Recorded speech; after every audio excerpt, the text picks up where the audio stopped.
क्या आप इतने समझदार हैं कि अपने पैसे को 2 गुना, 4 गुना, 10 गुना कर सकें? ये किताब आपको ये नहीं बताएगी कि आप मार्केट पर किस तरह से पकड़ बना सकते हैं, क्योंकि ये काम तो कोई भी किताब नहीं कर सकती। अब ये किताब अगर ये नहीं बताएगी कि मार्केट पर पकड़ कैसे करें, तो फिर क्या बताने वाली है? देखिए, जब ये किताब के साथ मैं 2-4 हुआ तो मेरे दिमाग में चल रहा था कि शायद आज मैं कुछ तो ऐसा सीख लूंगा, ऐसा गुरु मंत्र मुझे मिल जाएगा कि मैं मार्केट पे एकदम पकड़ बना लूंगा। पर फिर जैसे जैसे मैं इस किताब में आगे बढ़ता गया, इसे पढ़ता गया, मुझे एक बात समझ में आई। वो ये कि जागरूक रहना, जानकार रहना किसी भी सफलता की कुंजी है। तो अपने पैसे को कहाँ लगाना है, कैसे इन्वेस्ट करना है, अगर ये समझ हमें आ जाए, हम इस काम के एक्सपर्ट बन जाए तो ज्यादा बेहतर नहीं है, बजाय इसके कि हमें थोड़े समय के लिए सॉल्यूशन मिल जाए। जी हाँ, तो ये किताब हमारा दिमाग खोलती है, हमारी सोच बढ़ाती है अपने पैसों को लेकर, और हमें सच में इंटेलिजेंट बनाती है। दूसरी जो सबसे इंपॉर्टेंट चीज है कि कोई भी किताब हमें सक्सेसफुल नहीं बनाती। आप सोच रहे होंगे, अरे ये कैसी बात कर दी आपने? जी हाँ, कोई भी किताब हमें सक्सेसफुल नहीं बनाती। हमें सक्सेसफुल हमारी सोच, जो हम किसी भी किताब को पढ़कर समझते हैं, सीखते हैं, उसे अपने लाइफ में अप्लाई करते हैं, वो एग्जीक्यूशन, वो समझ। तो चलिए शुरू करते हैं आज की चर्चा द इंटेलिजेंट इन्वेस्टर पर। तो ये जो किताब है, ये आपको 3 बहुत ही इंपॉर्टेंट पॉइंट सिखाएगी। ये आपको ये नहीं सिखाएगी कि आप मार्केट में, शेयर मार्केट या किसी भी इस तरह के इन्वेस्टमेंट मार्केट में पकड़ बना लेंगे, राजा बन जाएंगे, ऐसा कुछ नहीं करने वाली। पर हाँ, ये जो 3 बातें आपको सिखाएगी वो बहुत जरूरी हैं और बहुत काम की हैं। पहला, आप ऐसा क्या कर सकते हैं जिससे कि आपका प्रॉफिट 2 गुना, 3 गुना बढ़ सकता है। दूसरा, आप एक स्टेबल इनकम कैसे जनरेट कर सकते हैं, कैसे बना सकते हैं। और तीसरा, आपका जो मन है या आपका जो नेचर है, जिस पर आप कंट्रोल करके अपनी हारने की जो आदत है उसको छोड़ सकते हैं। आप बहुत जल्दी जो गिव अप कर देते हैं सिचुएशंस में फंसकर, उसे कैसे कंट्रोल कर सकते हैं। तो ये 3 बहुत ही इंपॉर्टेंट बात सिखाने वाली है ये किताब, जिसके बारे में आज हम चर्चा कर रहे हैं, जिसका नाम है द इंटेलिजेंट इन्वेस्टर। तो शुरुआत में एक बहुत ही इंपॉर्टेंट सवाल है कि क्या आप एक इंटेलिजेंट इन्वेस्टर, इंटेलिजेंट निवेशक हैं? आप बहुत बुद्धिमान हैं। आपने क्लास 1 से लेके अपनी लाइफ में जितनी भी पढ़ाई की होगी उसमें आपने एकदम टॉप किया होगा, या हो सकता है आपका आईक्यू सबसे ज्यादा हो। लेकिन इन सब बातों का, इतने दिमाग का, क्या इंटेलिजेंट इन्वेस्टर होने से कोई कनेक्शन है? सवाल वही है, दोबारा सोचिए, क्या आप इंटेलिजेंट इन्वेस्टर हैं? तो सबसे इंपॉर्टेंट बात यह है कि आपका बुद्धिमान होने से ज्यादा व्यवहारिक होना जरूरी है। यानी आपका जो कैरेक्टर, उसमें ये क्वालिटी होनी चाहिए। एक छोटी सी कहानी का ग्राहम ने अपनी इस बुक में जिक्र किया है, और वो कहानी सर आइजैक न्यूटन से जुड़ी हुई है। सन 1720 में सर आइजैक न्यूटन ने साउथ सी कंपनी, जो कि इंग्लैंड में सबसे हॉट स्टॉक थी, उसके शेयरों को खरीद लिया। जब उन्हें लगा कि मार्केट डाउन हो रही है, गिर रही है, तब उन्हें समझ नहीं आया कि क्या करें। उन्होंने कहा कि भाई, मैं जो काम करता हूं, यानी मैं जो साइंटिस्ट हूं, उसमें मैं तारों की चाल तक बता सकता हूं, लेकिन मार्केट में अभी क्या होने वाला है वो मैं प्रिडिक्ट नहीं कर सकता। तो मार्केट की गिरावट के वक्त उन्होंने क्या किया? उन्होंने अपने सारे शेयर जो है बेच दिए, बहुत सस्ते में। पर तभी जब उन्होंने शेयर बेचे, अगले ही दिन उसी मार्केट में जबरदस्त उछाल आया, और सर आइजैक न्यूटन तुरंत ही वापस उन्हीं शेयरों को खरीदने के लिए निकल पड़े जो कि उन्होंने बहुत सस्ते में बेचे थे। और ऐसा करने की वजह से उन्होंने उस वक्त $3 मिलियन से भी ज्यादा पैसा खो दिया। $3 मिलियन मीन्स आज के अरबों रुपए। सर आइजैक न्यूटन इस बात से इतना हर्ट हुए, इतना दुखी हुए कि उन्होंने अपने आसपास के लोगों को साउथ सी शब्द बोलने तक से मना कर दिया था। साउथ सी मतलब वो शेयर मार्केट, तो आसपास के लोगों को उस जगह का नाम लेना तक अलाउड नहीं था। अब देखने जाए तो सर आइजैक न्यूटन तो दुनिया के सबसे बुद्धिमान लोगों में से एक थे। पर ग्राहम कहते हैं कि सर आइजैक न्यूटन एक बहुत ही बुद्धिमान आदमी थे, लेकिन एक बुद्धिमान निवेशक नहीं थे, यानी इन्वेस्टर अच्छे नहीं थे वो। क्यों? क्योंकि जब बहुत सारे लोग, जब मार्केट नीचे गिर रही थी, तो उसमें परेशान होकर जब अपने शेयर्स बेच रहे थे, तो उन्हीं की देखा देखी सर आइजैक न्यूटन ने भी वही काम किया, अपने थॉट को चेंज किया, घबराहट में अपना सारा शेयर बेच दिया। और जब मार्केट चढ़ने लगी तो भीड़ के साथ साथ उन्होंने भी वही शेयर जो कि उन्होंने सस्ते में बेचे थे, महंगा खरीदना शुरू कर दिया। अब अगर कोई सस्ती चीज आप बेचेंगे और उसी चीज को महंगे में खरीदेंगे तो क्या होगा? लॉस होगा, बट ऑब्वियस है। पर ये अभी कहना बड़ा आसान है, जब आप उस सिचुएशन में फंसे होते हैं तो ये समझ नहीं आती, और शायद उस सिचुएशन में आपको वो बात समझ आ जाए, या जो लोग मार्केट में स्मार्टली इन्वेस्ट करना चाहते हैं, इंटेलिजेंट होकर इन्वेस्ट करना चाहते हैं, उनको ये किताब वो समझ दे जाए जिससे वो एक इंटेलिजेंट इन्वेस्टर बन पाए। यानी हमारे पास कम से कम एक ऐसा फील्ड है जहां पर हम सर आइजैक न्यूटन से आगे बढ़ सकते हैं या उनसे ज्यादा स्मार्ट हो सकते हैं, वो भी इस किताब को पढ़ने के बाद, द इंटेलिजेंट इन्वेस्टर बनने के बाद। तो आज की चर्चा जारी रखते हैं इसी किताब पर जिसका नाम है द इंटेलिजेंट इन्वेस्टर, जिसे लिखा है बेंजामिन ग्राहम ने।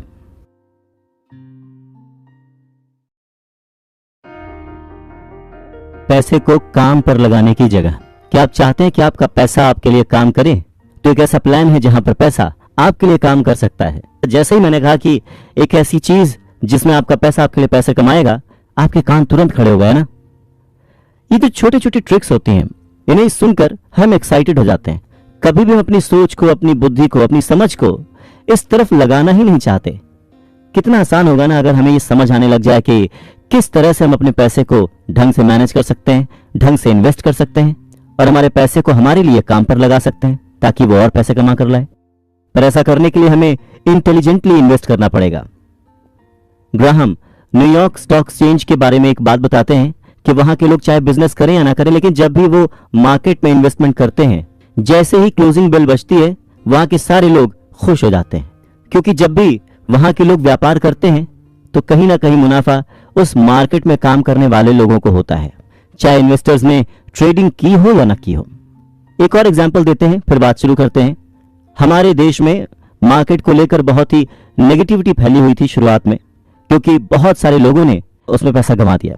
तो ग्राहम कहते हैं कि जब भी हम स्पेक्यूलेशंस करते हैं, अटकलें लगाते हैं, तो उसमें हमारे चांसेस हमेशा पैसे खोने के ज्यादा होते हैं। अगर हम उसी चीज को समझकर स्ट्रेटेजी वाइज काम करें, आगे बढ़ें, इन्वेस्ट करें, तो लॉस के चांसेस बहुत कम हो जाते हैं। यानी कि अगर सोच समझकर रिसर्च बेस्ड इन्वेस्टमेंट किया जाए तो हमेशा एक अच्छा रिटर्न मिलने की उम्मीद रहती है। यानी कि आप जिस कंपनी में अपने पैसे लगा रहे हैं, जिस कंपनी के शेयर्स आप खरीद रहे हैं, पहले तो आपको उस कंपनी के बारे में पता होना चाहिए, उसकी परफॉर्मेंस के बारे में आपको पूरा पता होना चाहिए। दूसरा, जब भी आप इन्वेस्टमेंट करते हैं तो आपको यह पता होना चाहिए कि आप कितने का नुकसान झेल सकते हैं। हम जब भी इन्वेस्टमेंट करते हैं, हम हमेशा फायदे की सोचते हैं, पर हम कभी ये तो सोचते ही नहीं कि हम कितना नुकसान झेल सकते हैं, कितना डेंट हम झेल सकते हैं। वो भी हमें सोचना चाहिए, अपने आप को प्रिपेयर करना चाहिए। और तीसरा, आपको काम चलाओ परफॉर्मेंस नहीं करना है। जब तक आप असाधारण प्रदर्शन नहीं करेंगे, तब तक आप बहुत आगे नहीं बढ़ पाएंगे। एक इन्वेस्टर अपने कारोबार के मूल्य के आधार पर जो शेयर है उसके वैल्यू को कैलकुलेट करता है। अब एक शेयर को इस आधार पर चुनना कि उसमें दूसरे लोग ज्यादा पेमेंट कर रहे हैं, एक तरह से जुआ है।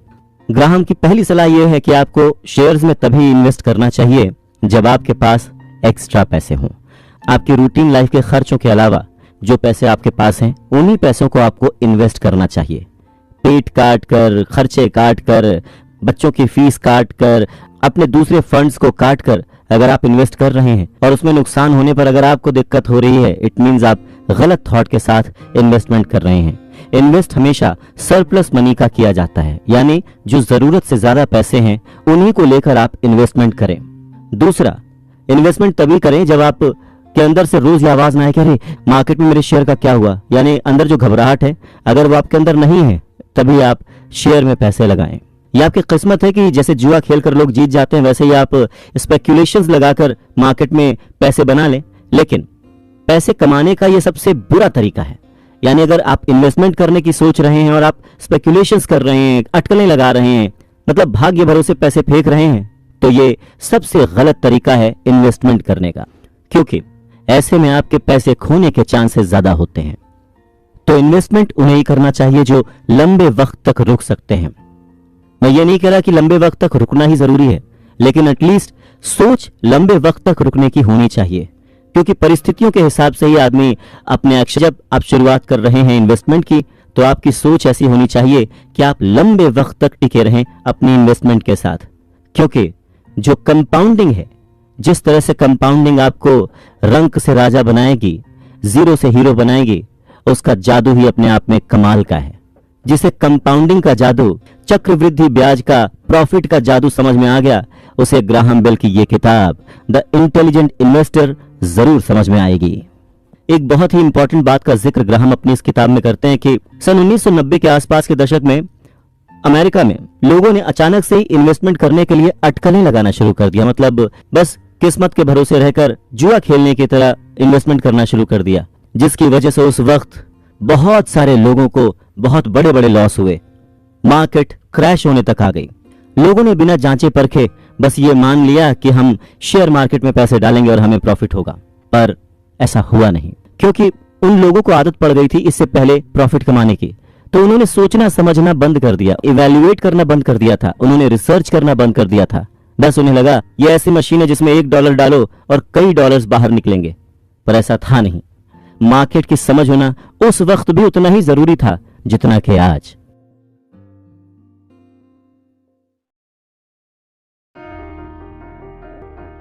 एक बहुत पुरानी कहावत है, कम खाओ गम खाओ। वैसे जिंदगी में हम बहुत सारी चीजों के पीछे भागते रहते हैं, पर एक बेसिक अनसेड रूल हम हमेशा फॉलो करते हैं, और वो है अपनी सेफ्टी। इन्वेस्टमेंट के वक्त भी ग्राहम इसी बात को याद दिलाते हैं।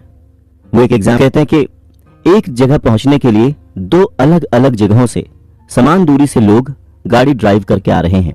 एक आदमी वहां पर 2 घंटे में पहुंचता है और दूसरा आदमी तेज ड्राइव करके 1 घंटे में पहुंच जाता है। आप कहेंगे कि 1 घंटे वाला आदमी सही है, ठीक वैसे ही इन्वेस्टमेंट मार्केट में जल्दी प्रॉफिट कमाने वाला आदमी सही है। ग्राहम कहते हैं कि वो जो जल्दी उस मंजिल तक पहुंचा है, उसके साथ उसकी मौत का खतरा भी तो जुड़ा हुआ था। हम जितनी जल्दी तरक्की की राह में आगे बढ़ना चाहते हैं, उतने ही ज्यादा सेक्रीफाइसेस हमें करने पड़ते हैं। हम जितना ज्यादा प्रॉफिट की सोचते हैं, उतना ही ज्यादा रिस्क हमारे साथ जुड़ जाता है। ग्राहम कहते हैं कि ये समझदारी की बात नहीं है। एक कंसिस्टेंट इन्वेस्टर बनना हमेशा फायदेमंद होता है, जिसमें जान का खतरा नहीं होता। सिंपल शब्दों में कहें तो अपनी उसी इनकम को इन्वेस्ट करें जो कि आपके पास एक्स्ट्रा है, उसे प्लान वे में और लंबे वक्त के लिए इन्वेस्ट करें। आप जरूर फायदे में रहेंगे। इसका सबसे बड़ा कारण है कंपाउंडिंग की ताकत। अगर आप लंबे वक्त के लिए इन्वेस्टमेंट करते हैं तो आप अक्सर फायदे में रहते हैं। दूसरा, जल्दी अर्निंग के बारे में, ये जो इन्वेस्टमेंट मार्केट है, ये जो बाजार है, इसके बारे में ग्राहम कहते हैं कि कभी भी ऐसा कोई इन्वेस्टमेंट ना करें जिसके बारे में आपको पता ना हो। भ्रामक प्रचारों के ऊपर ना जाएं। अपनी बात को समझाने के लिए यहाँ पर ग्राहम 2 पुराने विज्ञापनों का रेफरेंस लेते हैं जो कि उस वक्त चल रहे थे। पहला था, एक ड्राइवर अपने मालिक को दिखाता है कि ये मेरा घर है। मालिक देखता है तो कहता है, अच्छा इस समुद्र के अंदर कहीं पर है। ड्राइवर कहता है, नहीं, वो जो आप टापू देख रहे हैं वो। मालिक कहता है, अरे वाह, ये तो एक टापू है। ड्राइवर कहता है, नहीं, ये टापू नहीं, एक देश है। हिडन मैसेज ये था कि अगर आप इन्वेस्ट करते हैं शेयर मार्केट में तो आप इतना कमा सकते हैं कि आप एक देश खरीद सकते हैं। इसमें कुछ गलत भी नहीं है, पर जिस तरह से प्रचार किया जा रहा था उसमें एक बात तो साफ छिपी थी कि आम जनता, जिसे कि इन्वेस्टमेंट का कुछ भी नहीं पता था, वो आंख मूंद कर शेयर बाजार में इन्वेस्ट कर रही थी और मुंह की खा रही थी। और कुछ चुनिंदा लोग जो कि सोच समझ कर इन्वेस्टमेंट कर रहे थे, वो इसी बात का फायदा उठा रहे थे। दूसरा विज्ञापन 2 औरतों का जो कि जॉगिंग करके लौटी हैं और उनमें से एक किचन में चली जाती है, अपने रूटीन के कामों में बिजी हो जाती है, वहीं दूसरी कंप्यूटर पर बैठती है और कहती है, अरे वाह, आज मैंने $1700 कमा लिए। इनडायरेक्ट मैसेज ये था कि जो लोग शेयर बाजार में इन्वेस्ट करते हैं वो बैठे बिठाए पैसे कमाते हैं। बात गलत नहीं है, इन्वेस्टमेंट करेंगे तो आपका पैसा आपके लिए काम करेगा। उस वक्त के हिसाब से आम जनता को इन्वेस्टमेंट मार्केट के बारे में बताया ही नहीं गया और लोगों ने भी भीड़ चाल की वजह से कोई भी जांच नहीं की, कोई भी रूल नहीं फॉलो किया। बस क्योंकि मार्केट अच्छा कर रहा है तो चलो खरीद लो, और सबने खरीद लिया। और वही, जैसे कि मार्केट हमेशा ऊपर नीचे होता है, मार्केट जब नीचे हुआ तो वही सारे लोग घबरा गए और उन्होंने अपने वो सारे शेयर्स बेच दिए। ये एक ऐसी गलती है जिसके बारे में वॉरेन बुफे भी कहते हैं कि इन्वेस्टमेंट का सबसे पहला रूल है कि जब सब बेचें तो आप खरीदिए और जब सब खरीदे तो आप बेचिए। पर यह रूल उस वक्त शायद कोई नहीं जानता था और बहुत सारा पैसा लोगों का डूब गया। तो ग्राहम कहते हैं कि धीरे चलिए, आराम से चलिए, प्लान करके चलिए, आप जरूर सक्सेसफुल होंगे, आप जरूर अमीर बनेंगे और आप जरूर एक अच्छे इन्वेस्टर बनेंगे। तो एक अच्छा इन्वेस्टर बनने के लिए ग्राहम ने कुछ पॉइंट्स बताए हैं जो कि इस तरह से हैं कि आपको कभी भी खुद को कंफ्यूज नहीं करना चाहिए कि आप स्पेकुलेट करें या अनुमान लगाएं कि कौन सा शेयर मार्केट में तेजी लाने वाला है, किस शेयर में मार्केट में तेजी आने वाली है। दूसरा, जब आप इन्वेस्टमेंट को गंभीरता से लेना शुरू करते हैं तो आप अटकलें न लगाएं, गेस ना करें कि कौन सा शेयर अच्छा करेगा। प्रॉपर रीडिंग करें, प्रॉपर समझें। तीसरा, जो सबसे इंपॉर्टेंट भी है कि आपके पास जो पैसे हैं आपको वे में इन्वेस्ट करना पड़ेगा। आपको अपने आप को कंट्रोल में रखते हुए लालच किए बिना उतने ही पैसे लगाने होंगे जितना आपके पास एक्स्ट्रा हो। उतने ही पैसों से इन्वेस्टमेंट करें जितने का हिट, जितने का लॉस आप झेल सकते हैं। इसी बात को आगे बढ़ाते हुए ग्राहम कहते हैं, और जो ये स्पेकुलेशन वाला खेल है यानी गेस वर्क वाला खेल है, उसके लिए अधिक से अधिक 10% आपकी कुल संपत्ति का ही इसमें डालें।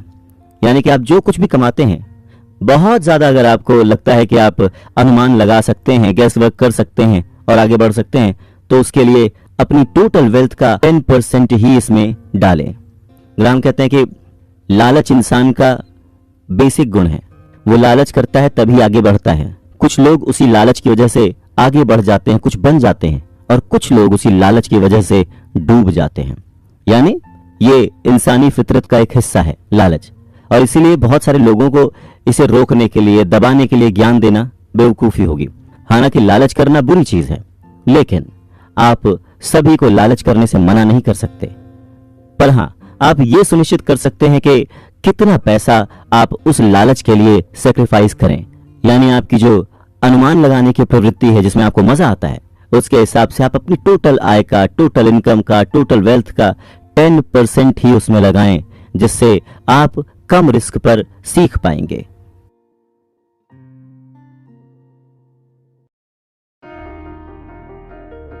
अगर आप सच में एक इन्वेस्टर बनना चाहते हैं तो मेरे को यही सलाह है कि आप जरूर उसके ऊपर काम करें। इन्वेस्टमेंट मार्केट के बारे में समझें, अपनी कैपेसिटी के बारे में समझें, अपना नॉलेज बढ़ाएं और फिर इसमें कदम रखें। तो पहले इसका अध्ययन करें, इसे ढंग से समझें, इसे ढंग से पढ़ें। यह किताब भी आपको इसमें बहुत हेल्प करेगी। पर उन सारे टेक्निकल टर्म्स में से एक ऐसा टर्म है जो मुझे लगता है कि आपके साथ मुझे शेयर करना चाहिए, और इन्वेस्टमेंट के लिए बेसिक टर्म है जिसे समझना सबसे ज्यादा जरूरी है, और वो है इन्फ्लेशन। यानी कि जो पैसा है उसकी वैल्यू होती है, एक किसी पर्टिकुलर साल में उस पैसे की क्या वैल्यू है, उसी से आप इन्फ्लेशन का पता लगा सकते हैं। इसको इस तरह से समझ सकते हैं कि 10 रुपए में आज से 10 साल पहले जो चीज खरीदी जा सकती थी, आज की डेट में 10 रुपए में शायद वो चीज आपको देखने को ना मिले। जिस गाड़ी की कीमत आज से 10 साल पहले लाख रुपए थी, वो गाड़ी शायद आज 2 लाख की मिले। जो घर आप आज से 10 साल पहले खरीदना चाहते थे, उसकी कीमत शायद 10 लाख, लेकिन आज उसी घर की कीमत शायद 50 लाख हो। तो ये जो डिफरेंस ऑफ वैल्यू है ना, यही है इन्फ्लेशन, यानी पैसे का मूल्य। 1 रुपया, 1 डॉलर या कोई भी करेंसी जो आज से 1 साल पहले वैल्यू रखती थी, उसकी वैल्यू आज के टाइम पर जरूर घटी या बढ़ी होगी, और वही उस पैसे की वैल्यू है और वही इन्फ्लेशन है। ब्रायन योगी बेरा का एक कोट यहां पर मेंशन करते हैं। वो कहते हैं कि अगर आपको पता है कि आप कहां जा रहे हैं तो सावधान हो जाइए, क्योंकि आप कहीं नहीं जा रहे, यह सिर्फ आपका भ्रम है। ग्राहम कहते हैं कि एक समझदार इन्वेस्टर को कभी भी बीते हुए समय के आधार पर फ्यूचर के बारे में अनुमान नहीं लगाना चाहिए कि कोई चीज बीते हुए कल में अच्छी हुई थी तो वही इन्वेस्टमेंट, वही तरीका, वही सोच फ्यूचर में भी काम करेगी। दूसरा, अनुमान लगाकर जल्दी इन्वेस्टमेंट करने वाले लोग उस कैटेगरी में आते हैं जो कि शायद अपने भाग्य के भरोसे कुछ वक्त के लिए सक्सेसफुल हो जाएं, उनका इन्वेस्टमेंट सही जगह पर हो जाए, पर उन्हें नहीं पता होगा कि कब उनके उस इन्वेस्टमेंट में उन्हें लॉस हो जाए, क्योंकि उनका उस पर कोई कंट्रोल नहीं है, उनको उस बारे में कोई समझ नहीं है। यानी कि जो चीज जितनी स्पीड से ऊपर जाएगी, जो चीज जितनी जल्दी तरक्की करेगी, उसके वापस जमीन पर गिरने के उतने ही चांसेस हैं। तो इस तरह के वॉलेटाइल मार्केट के लिए ग्राहम कहते हैं हमेशा हमारे पास सेफ्टी होनी चाहिए।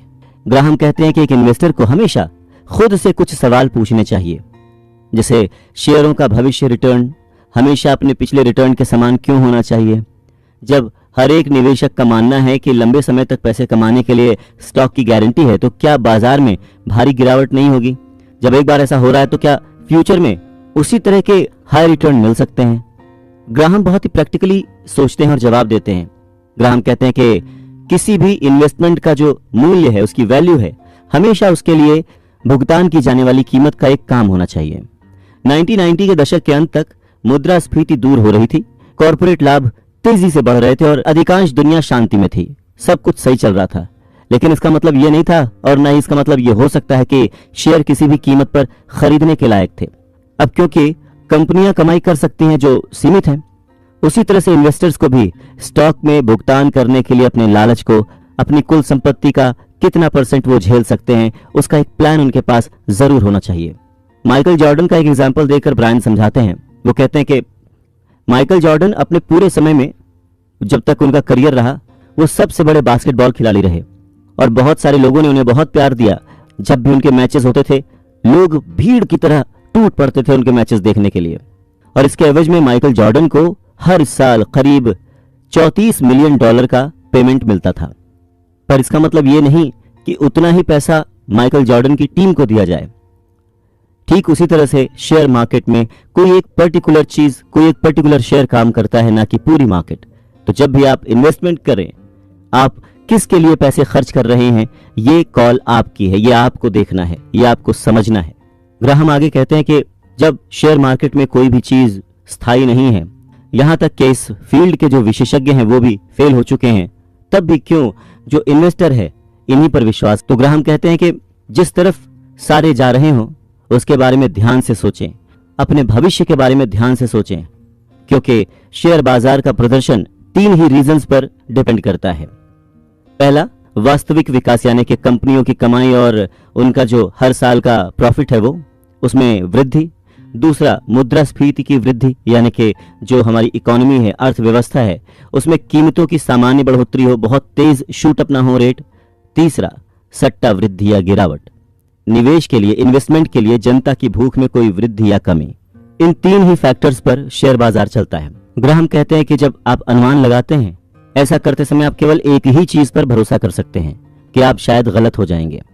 इकलौता सच यही है जो हमें अतीत सिखाता है, हमारा बीता हुआ कल सिखाता है, और वो ये कि भविष्य हमेशा हमें आश्चर्यचकित करेगा, यानी कुछ न कुछ सरप्राइजेस हमारे फ्यूचर में छुपे ही होंगे। और बाजार कभी भी किसी का सगा नहीं होगा, हमेशा उन लोगों को सरप्राइज करेगा जो लोग ये माने बैठे हैं कि उन्हें तो सब पता है। भविष्य में हर इंसान जिसे लगता है कि उसे सब कुछ पता है, वो गलत साबित हो सकता है। तो हर तरह से आपको अपनी अपेक्षाओं को, अपने लालच को कम करना चाहिए, लेकिन ध्यान रखें कि अपने इमोशंस को निराश ना होने दें। जो इंटेलिजेंट इन्वेस्टर है उसके लिए आशा हमेशा एक सबसे इंपॉर्टेंट रोल पैदा करती है। जो कॉन्फिडेंस है, जो उम्मीद है, वो हमेशा एक इंपॉर्टेंट रोल निभाती है। वित्तीय बाजारों में वो उतना ही बेहतर भी हो सकता है। एक बार किसी ने, ब्रिटिश उपन्यासकार और निबंधकार जी के धन्य है वो जो कुछ भी उम्मीद नहीं करता, क्योंकि वो निराश नहीं होगा, यानी जिसे कोई उम्मीद ही नहीं है उसे हताश होने की क्या जरूरत। पर ब्रायन के शब्दों में शायद वो कोट एक बार फिर से सोचा जा सकता है और उसे इस तरह से समझा जा सकता है कि वो इंसान बेहतर है और धन्य है जो कभी कोई उम्मीद नहीं करता, कोई लालच नहीं करता, क्योंकि उसे हर एक चीज का आनंद प्राप्त होगा, वो हर एक चीज का मजा उठाएगा।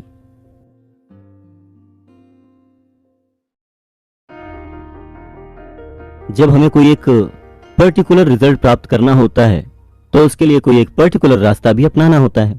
जिस जगह के लिए निकलना है हमें उसी दिशा की ओर मुंह करके चलना पड़ता है। ठीक उसी तरह से जब हम इन्वेस्टमेंट करने के लिए अपने आप को तैयार करते हैं तो हमें अपना पोर्टफोलियो भी उसी तरह से तैयार करना चाहिए, है ना? कि इस बात पर हमेशा ध्यान दिया जाना चाहिए कि आप कितने ओपन हैं, कितना आक्रामक होकर अपना इन्वेस्टमेंट कर रहे हैं। क्या आपको उस बारे में सोचने की जरूरत है? क्या आपको इतना ओपन होकर अपने पैसे फेंकने की जरूरत है? ये कैसे डिसाइड किया जाए कि जो आप इन्वेस्टमेंट कर रहे हैं वो पैसा फेंकना नहीं है बल्कि एक सेफ इन्वेस्टमेंट है? इन सारी बातों को कहते हुए ग्राहम कहते हैं कि आप किस प्रकार के इन्वेस्टमेंट पर कम निर्भर करते हैं और आप किस तरह के निवेशक हैं। यहाँ पर बुद्धिमान निवेशक यानी कि इंटेलिजेंट इन्वेस्टर बनने के 2 तरीके हैं। पहला, लगातार शोध, चयन और निगरानी करके स्टॉक, बॉन्ड या म्यूचुअल फंड का मिश्रण बनाकर निवेश किया जाए, या एक स्थायी पोर्टफोलियो बना लिया जाए जो अपने आप काम करता हो। मतलब आप एक प्लान करके स्ट्रैटेजी वाइज कुछ एक शेयर्स खरीद लें और वो शेयर्स अपने आप में ही काम करते रहें, गुणित होते रहें और आपको फायदा पहुंचाते रहें। या दूसरा, एक स्थायी पोर्टफोलियो बनाकर। तो ग्राहम का जो पहला थॉट है वो सक्रिय या उद्यमी है, मतलब उसमें आपको लगे रहना पड़ेगा, वो आपका टाइम लेगा, आपको उस पर काम करना पड़ेगा। जो दूसरी स्ट्रैटेजी है जो कि ऑटो पायलट पर चलती है, जो रक्षात्मक है, निष्क्रिय है, वो आपका कम समय लेती है, और जब बाजार शेकी हो जाता है, ऊपर नीचे होता है, उस वक्त इस तरह की स्ट्रैटेजी में आपको रुके रहने की जरूरत होती है लंबे वक्त तक। इन्वेस्टमेंट एक्सपर्ट के रूप में चार्ल्स एलिस ने कहा कि एक उद्यमी दृष्टिकोण फिजिकल है, यानी कि पहला तरीका जिसमें आपको लगे रहना पड़ता है वो फिजिकली बहुत डिमांडिंग है, आपको उसमें अपना सब कुछ झोंक देना पड़ता है, अपना पूरा अटेंशन, अपना पूरा टाइम। जबकि जो सेकंड थॉट है जिसमें ज्यादा प्रॉफिट नहीं है पर वो सेफ है और वो आपसे लंबे समय की मांग करता है, इमोशनली आपका जो पैसा लगा हुआ है वो आपसे इमोशनली सपोर्ट की मांग करता है, मतलब लंबे समय तक आपको उसके साथ रहना पड़ता है। अगर आपके पास एक्स्ट्रा समय है तो एक बहुत ही ज्यादा कॉम्पिटिटिव खेल प्रशंसक की तरह सोचें कि आपको आपके विरोधी ने, आपके ओपोनेंट ने एक जटिल बौद्धिक चुनौती दी है, एक पहेली बूझी है। अब आपका दिमाग एक्टिव होकर उसके सोल्यूशन के बारे में सोचना शुरू कर देगा। अगर आप भागते हैं इससे, आप चाहते हैं कि ये जल्दी सुलझ जाए, तो फिर आपको पैसे के बारे में नहीं सोचना चाहिए। यानी अगर आप जल्दबाज नेचर के इंसान हैं, यानी कि अगर आप जल्द घबरा जाते हैं, आप पैसे की उलझन को सुलझाने के बजाय एक सिंपल इन्वेस्टमेंट चाहते हैं, देन जो पहला तरीका है जिसमें आपको अपना टाइम, अपना एफर्ट, अपना फोकस रखना होता है, वो आपके लिए नहीं है। इसके विपरीत आपको सिंपल और सेफ इन्वेस्टमेंट में जाना चाहिए। अच्छा, कुछ लोग जो हैं वो दोनों तरीकों को जोड़ करके कंफर्टेबल फील करते हैं। वो एक ऐसा पोर्टफोलियो बनाते हैं जिसमें दोनों का ही मिक्सचर होता है, यानी कुछ शेयर्स ऐसे होते हैं जिसमें वो अपना एफर्ट डालते हैं, चेक करते रहते हैं, साथ ही साथ वो कुछ इन्वेस्टमेंट ऐसी करते हैं जो कि अपने आप काम करती है ऑटो पायलट मोड पर, उसमें उनको बहुत ध्यान देने की जरूरत नहीं होती है। दोनों ही थॉट प्रोसेस जो हैं एक जैसे हैं, मतलब इक्वली इंटेलिजेंट हैं। इसमें या तो आप सक्सेसफुल होंगे या फिर नहीं होंगे। लेकिन अगर आप सही चुनने के बारे में कंप्लीटली नॉलेजेबल हैं, जानकारी रखते हैं, तो आप अपने पूरे इन्वेस्टमेंट करियर में उन इन्वेस्टमेंट पर भरोसा करें जिन्हें आपने सोच समझकर चुना है, और इमोशनल होकर बाजार की चाल को देखकर घबराएं नहीं, अपने उन शेयर्स को बेचें नहीं, अपने उन इन्वेस्टमेंट्स को खत्म ना करें। एक्टिव और इनएक्टिव जो इन्वेस्टर्स होते हैं उसके बीच ग्राहम इन दोनों ही तरह के पोर्टफोलियोज और इन दोनों ही तरह की सोच वाले लोगों के बारे में कहते हैं कि इनसिक्योरिटी दोनों के अंदर होती है, और इन्वेस्टमेंट का पूरा खेल ही इसी विचार पर है कि आप कितनी देर तक टिके रह सकते हैं, किस इन्वेस्टमेंट के साथ टिके रह सकते हैं, और अपने शेयर को बेचने या खरीदने का सही समय क्या है। क्या आप ये बात जानते हैं? कहते हैं कि एक रक्षात्मक निवेशक यानी कि सेफ इन्वेस्टर किस तरह से शुरू करता है। वो सबसे पहले सबसे बुनियादी निर्णय लेता है।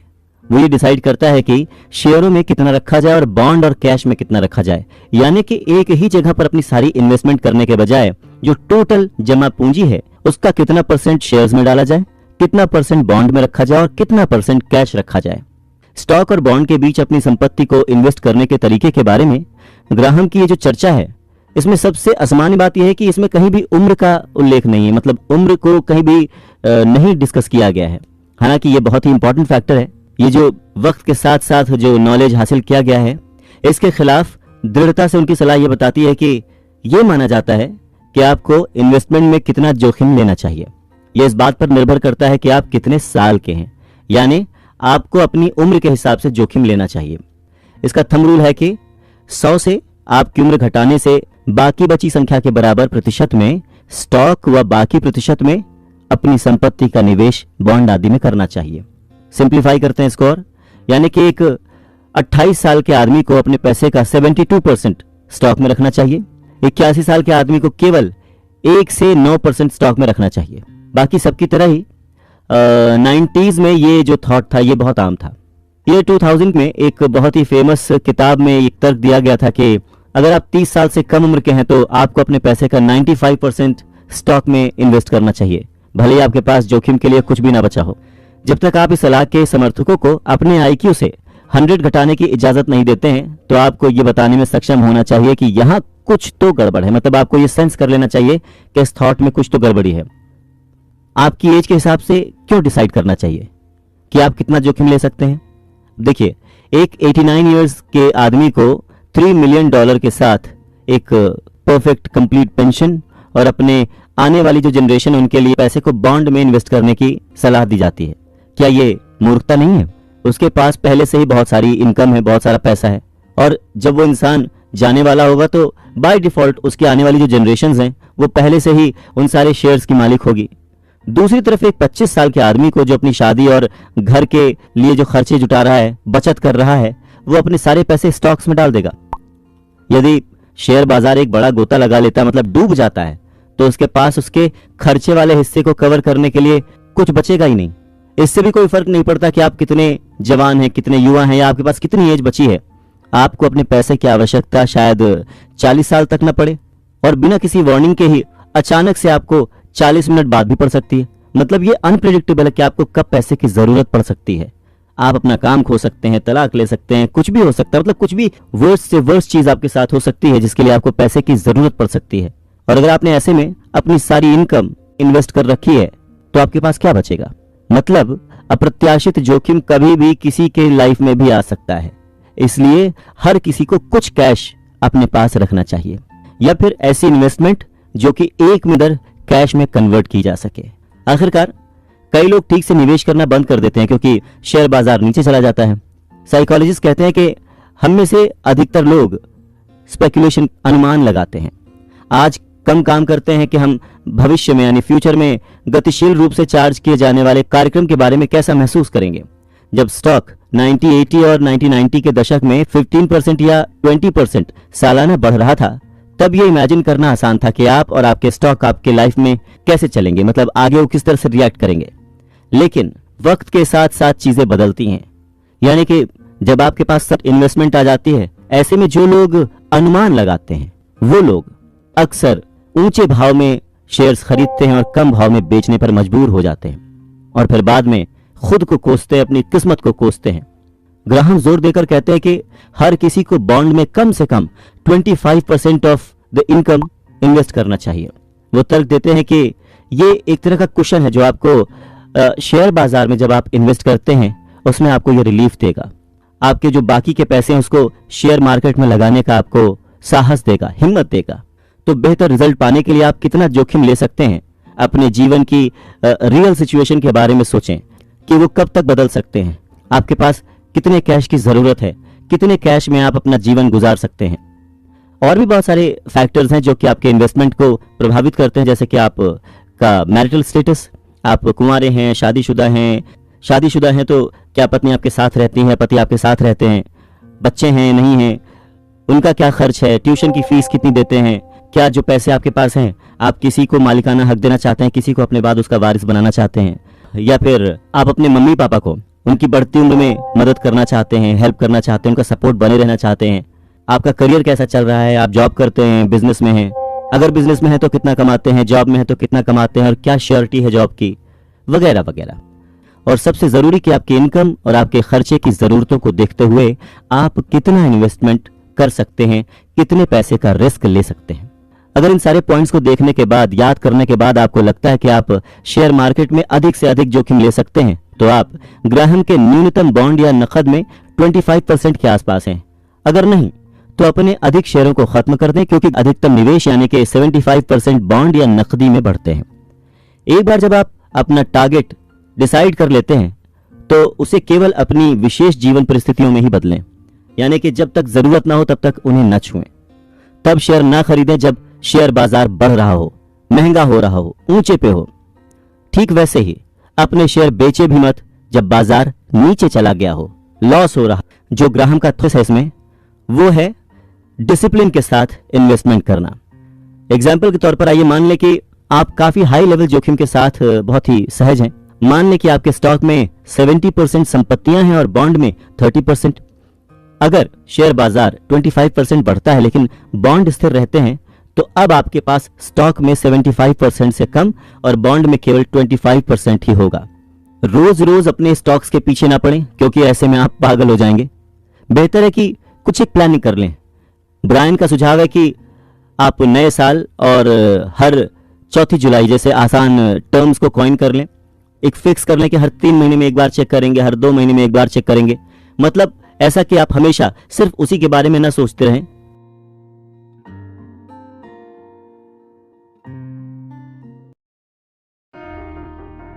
भाई जब शेयर मार्केट में इतना ही पैसा है तो हम अपना न- एक बहुत ही जेन्युइन सा सवाल है जो कि कोई भी सोच सकता है कि भाई जब शेयर बाजार में इतना फायदा हो सकता है तो हम 100% इन्वेस्टमेंट उसमें क्यों ना करें, अपनी इनकम का कुछ हिस्सा क्यों करें। ग्राहम इस बारे में कहते हैं, सलाह देते हैं कि स्टॉक में अपनी कुल संपत्ति का 75% से ज्यादा इन्वेस्ट नहीं करना चाहिए। लेकिन ऐसा क्यों? ग्राहम कहते हैं कि क्या आपके सारे पैसे शेयर बाजार में हर किसी के लिए उपलब्ध हैं? इन्वेस्टर्स की एक छोटी सी संख्या के लिए, एक छोटे से ग्रुप के लिए 100% स्टॉक पोर्टफोलियो समझ में आ सकता है, और ये उन्हीं लोगों के लिए ठीक हो सकता है जिन लोगों ने ये सारे काम किए हों। कौन कौन से? अगर आपने कम से कम अपने परिवार के लिए सुरक्षित रखा हुआ है, या फिर आप आने वाले कम से कम 20 सालों तक लगातार निवेश करने वाले हैं, इन्वेस्ट करने वाले हैं, या फिर आप ईयर 2000 में जो क्राइसिस हुई थी शेयर मार्केट में उससे बच गए हैं, या फिर आपने उस दौरान अपने शेयर नहीं बेचे, या फिर आपने उसी दौरान यानी कि साल 2000 में जब शेयर मार्केट डूब रही थी तब बहुत सारे शेयर्स खरीद लिए हों। तो जब तक आप पूरी ऑनेस्टी से इन सारे पॉइंटर्स को कंसिडर नहीं कर लेते तब तक आपको अपने सारे पैसे शेयर बाजार में नहीं डालने चाहिए। एक सर्टेन अमाउंट, एक सर्टेन परसेंटेज पर ही खेलना चाहिए। ग्राहम अपने दिनों की बात करते हैं कि उस वक्त बॉन्ड निवेशकों को, बॉन्ड इन्वेस्टर्स को दो बेसिक ऑप्शंस का सामना करना पड़ता था। पहला टैक्स फ्री या दूसरा टैक्सेबल। पहला छोटे समय के लिए या फिर दूसरा लंबी इन्वेस्टमेंट, बॉन्ड लें या फिर बॉन्ड फंड लें। तो इस पर आगे कहते हुए ब्रायन बताते हैं कि जब तक कि आप सबसे कम टैक्स ब्रैकेट में ना हो, आपको अपने पेंशन खाते के बाहर केवल कर मुक्त बॉन्ड खरीदना चाहिए। मतलब ऐसा कोई बॉन्ड ना लें जिसमें आपको टैक्स देना पड़े, वरना क्या होगा कि आपकी बॉन्ड की आय का बहुत सारा पैसा टैक्स में चला जाएगा। दूसरा, कम समय के लिए लें या ज्यादा समय के लिए। तो अगर ब्याज दरें बढ़ती हैं यानी टैक्स बढ़ता है तो बॉन्ड की कीमतें गिरती हैं। हालांकि जो छोटे समय का बॉन्ड होता है वो थोड़े दिन में निपट जाता है। दूसरी तरफ अगर ब्याज की दरें गिरती हैं तो बॉन्ड की कीमतें बढ़ती हैं और दीर्घकालिक बॉन्ड छोटे से बेहतर प्रदर्शन करता है।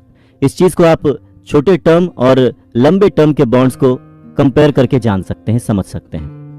बॉन्ड फंड जो है वो हर मंथ के इन्वेस्टमेंट के हिसाब से आपको मिल सकते हैं, सस्ते होते हैं और इसमें वैरायटी भी होती है, जिससे आप अपने कमीशन के भुगतान के बिना मौजूदा दरों पर सीधे फंड में फिर से निवेश कर सकते हैं। और अधिकतर जो इन्वेस्टर्स के लिए बॉन्ड फंड पर्सनल बॉन्ड को हराते हैं। अब सवाल यह आता है कि अपनी इन्वेस्टमेंट से ज्यादा इनकम कैसे ली जाए।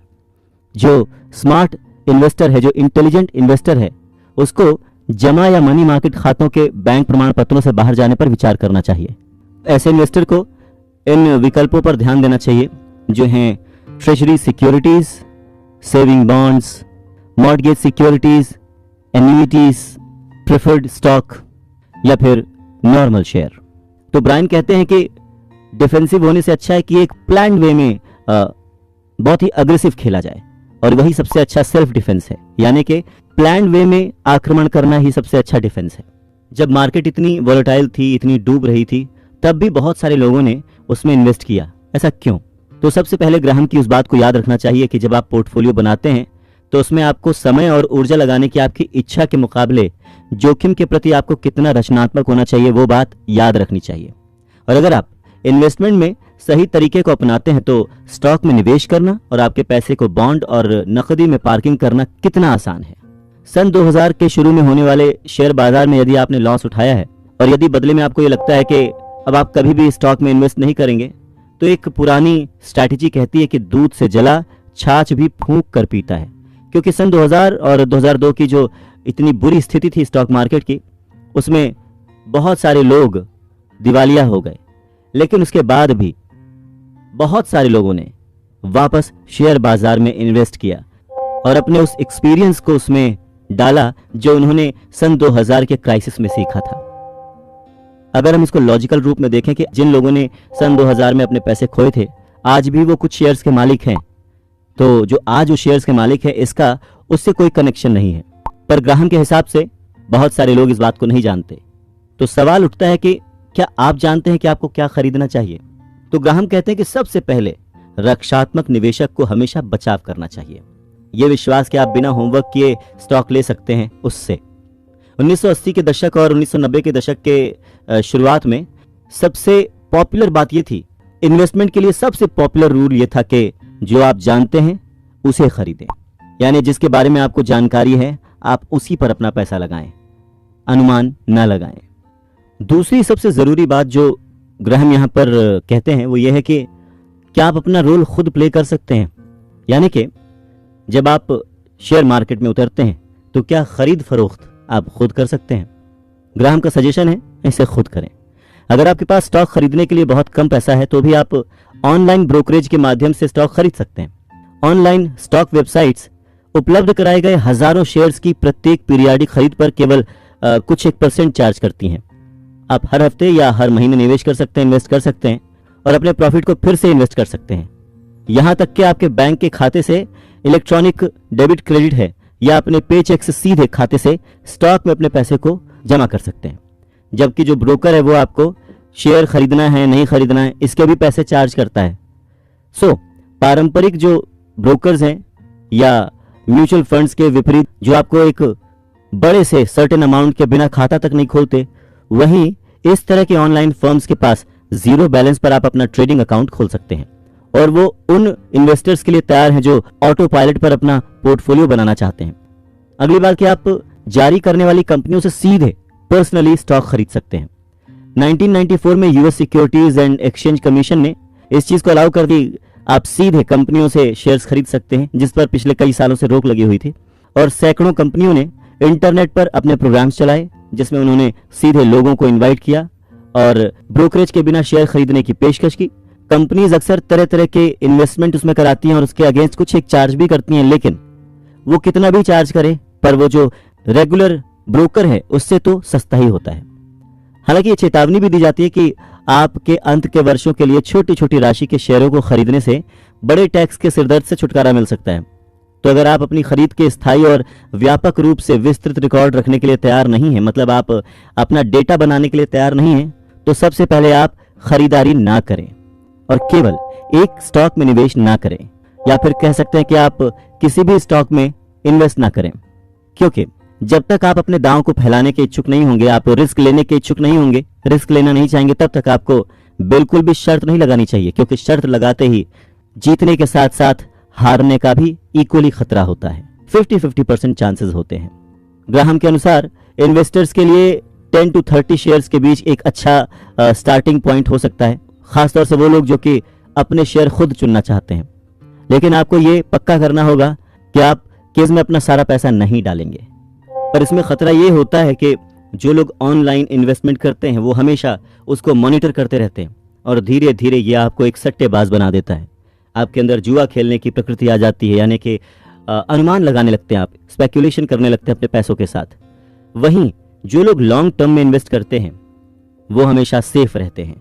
अगर आप खुद इन्वेस्टमेंट कर रहे हैं तो आपको हेल्प लेनी चाहिए, जैसे कि एक रक्षात्मक निवेशक, डिस्काउंट ब्रोकर, वित्तीय योजनाकार या फिर एक पूरी तरह से सेवा स्टॉक ब्रोकर के माध्यम से आप स्टॉक खरीद सकते हैं, क्योंकि वो लोग दिन भर यही काम करते हैं, वो बेटर आपको गाइडेंस दे सकते हैं।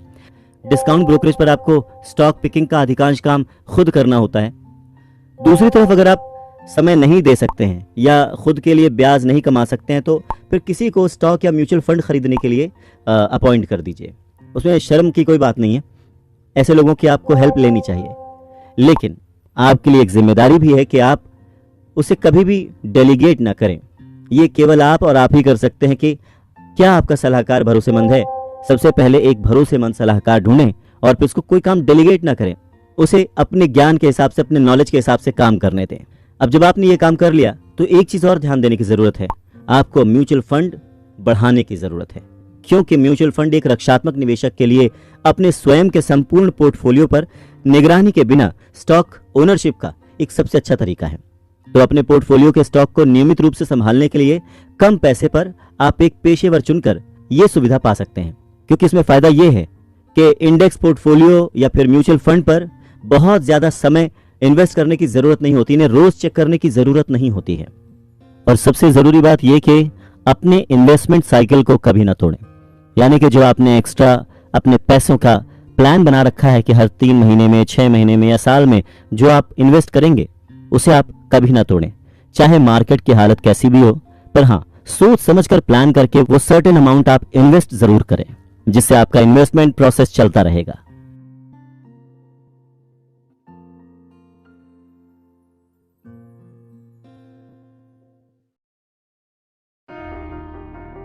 हर कोई हमें यह बताता है कि क्या करना चाहिए। क्या कोई ऐसा भी है जो हमें यह बताए कि क्या नहीं करना चाहिए? हम यहाँ पर उन डोंट्स के बारे में भी जिक्र करते हैं जिनके बारे में इन्वेस्टर्स को ध्यान रखना चाहिए। हाई रिटर्न बॉन्ड, जिन्हें ग्राहम सेकेंड ग्रेड या लोअर ग्रेड कहते हैं और आज इसे जंक बॉन्ड कहा जाता है। अपने दिन में यह डिफॉल्ट निवेश के जोखिम को दूर करने के लिए एक व्यक्तिगत निवेशक के लिए बहुत महंगा और बोझिल था। आज हालांकि 130 से अधिक म्यूचुअल फंड जंक बॉन्ड में विशेषज्ञ हैं। ये फंड कार्ट लोड द्वारा जंक खरीदते हैं। वो दर्जनों अलग अलग बॉन्ड्स रखते हैं। ये विविधता की कठिनाई के बारे में ग्राहम की शिकायतों को कम करता है। सन 1978 के बाद से जंक बॉन्ड बाजार का 4.4% वार्षिक औसत डिफॉल्ट रूप से चला गया है, लेकिन उन चूक के बाद भी जंक बॉन्ड ने 10 साल के वार्षिक ट्रेजरी बॉन्ड के लिए 8.6% बनाम 10% की वार्षिक वापसी की है। दुर्भाग्यवश अधिकांश जंक बॉन्ड फंड उच्च शुल्क लेते हैं और आपके निवेश की मूल राशि को संरक्षित करने का खराब काम करते हैं। यदि आप सेवानिवृत्त हो जाते हैं तो एक जंक फूड उपयुक्त हो सकता है जो आपके पेंशन की पूरक के लिए अतिरिक्त मासिक आय की तलाश कर रहे हैं और मूल्य में अस्थायी टंबल सहन कर सकते हैं। यदि आप किसी बैंक या अन्य वित्तीय कंपनी में काम करते हैं तो ब्याज दरों में तेज वृद्धि आपके रेस को सीमित कर सकती है या यहां तक कि आपकी नौकरी की सुरक्षा को भी खतरे में डाल सकती है। इसलिए एक जंक फंड जो कि ब्याज दरों में वृद्धि के दौरान अन्य बॉन्ड फंडों से बेहतर प्रदर्शन करता है, उसके रूप में समझ में आता है। आपके 401 में एक प्रतिद्वंदी है, एक जंक बॉन्ड फंड। हालांकि बुद्धिमान निवेशक के लिए ये केवल एक मामूली विकल्प दायित्व नहीं है। ग्राहम ने जंक बॉन्ड की तुलना में विदेशी बॉन्ड को बेहतर शर्त नहीं माना। आज हालांकि विदेशी बॉन्ड के एक किस्म में निवेशकों के लिए कुछ अपील हो सकती है जो बहुत सारे जोखिम का सामना कर सकते हैं। लगभग 1 दर्जन mutual fund Brazil, Mexico, Nigeria, रूस और वेनेजुएला जैसे उभरते बाजार देशों में जारी बॉन्ड लगे हैं।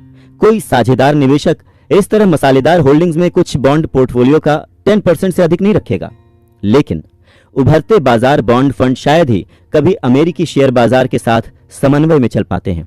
इसलिए वो दुर्लभ निवेशों में से एक हैं जिनके डाउन होने के कारण भी गिरने की संभावना नहीं है। इससे आपको अपने पोर्टफोलियो में आराम का एक छोटा कोना मिल सकता है जब आपको इसकी जरूरत। हमेशा ध्यान रखें कि स्टॉक्स खरीदने या बेचने की आपकी उत्सुकता आपके रिटर्न को कम कर सकती है, यानी कि जल्दबाजी ना करें, पेशेंस रखें, लंबे वक्त के लिए खेलें। और हाँ, एक जरूरी बात, जब आप निवेश के बजाय व्यापार करते हैं तो आप सामान्य आय में लंबी अवधि के लाभ को बदल देते हैं। इसमें सब कुछ जोड़ें। एक स्टॉक व्यापारी को स्टॉक खरीदने और बेचने पर कम से कम 10% हासिल करने की आवश्यकता है। अकेले भाग्य से कोई भी ऐसा कर सकता है। इसे अक्सर जुनूनी ध्यान को न्याय संगत बनाने के लिए पर्याप्त रूप से पर्याप्त होता है, साथ ही साथ नाइटमिश तनाव उत्पन्न करता है। क्या यह असंभव है? हजारों लोगों ने कोशिश की है और सबूत स्पष्ट है। जितना अधिक आप व्यापार करेंगे, आप उतना ही कम रखें। कैलिफोर्निया विश्वविद्यालय के वित्त प्रोफेसर ब्रैड बाबर और टेरेंस ओडेन ने एक प्रमुख छूट ब्रोकरेज फर्म के 66,000 से अधिक ग्राहकों के व्यापारिक रिकॉर्ड की जांच की। सन 1991 से 1996 तक इन ग्राहकों ने 1.9 मिलियन से अधिक का व्यापार किया। अध्ययन में लोगों ने हर साल कम से कम आधा प्रतिशत अंक औसत से कम प्रदर्शन किया, लेकिन व्यापार लागत के बाद सबसे सक्रिय इन व्यापारियों ने प्रति माह अपने स्टॉक होल्डिंग में से 20% से अधिक स्थानांतरित किया। बाजार को हर साल 6.4% अंक से रौंदने के बाद, हालांकि अधिकांश निवेशक जिन्होंने औसत माहौल में अपने कुल होल्डिंग्स का 0.2% कम से कम कारोबार किया है, बाजार की कीमतों के बाद भी एक विस्कर द्वारा बाजार को बेहतर प्रदर्शन करने में कामयाब रहे। अपने ब्रोकर्स और आईआरएस को अपने लाभ का एक बड़ा हिस्सा देने के बजाय उन्होंने लगभग सब कुछ अपने पास रखा। तो लेसन क्लियर है, सबक स्पष्ट है, कुछ ना करें, वहीं पर खड़े हो जाएं। ये हर किसी के लिए ये स्वीकार करने का समय है कि दीर्घकालिक निवेशक शब्द जो है अनावश्यक है। एक दीर्घकालिक निवेशक ही एकमात्र प्रकार का निवेशक है। कोई भी जो एक समय में कुछ महीनों से अधिक समय तक स्टॉक नहीं रख सकता है, वो एक विजेता के रूप में नहीं बल्कि पीड़ित के रूप में खत्म हो जाता है। मतलब कि जो छोटे छोटे अंतराल के लिए इन्वेस्ट करता है वो कभी भी प्रॉफिट में नहीं रह सकता, हमेशा उसका लॉस होगा, जिसका फायदा दूसरे उठाएंगे।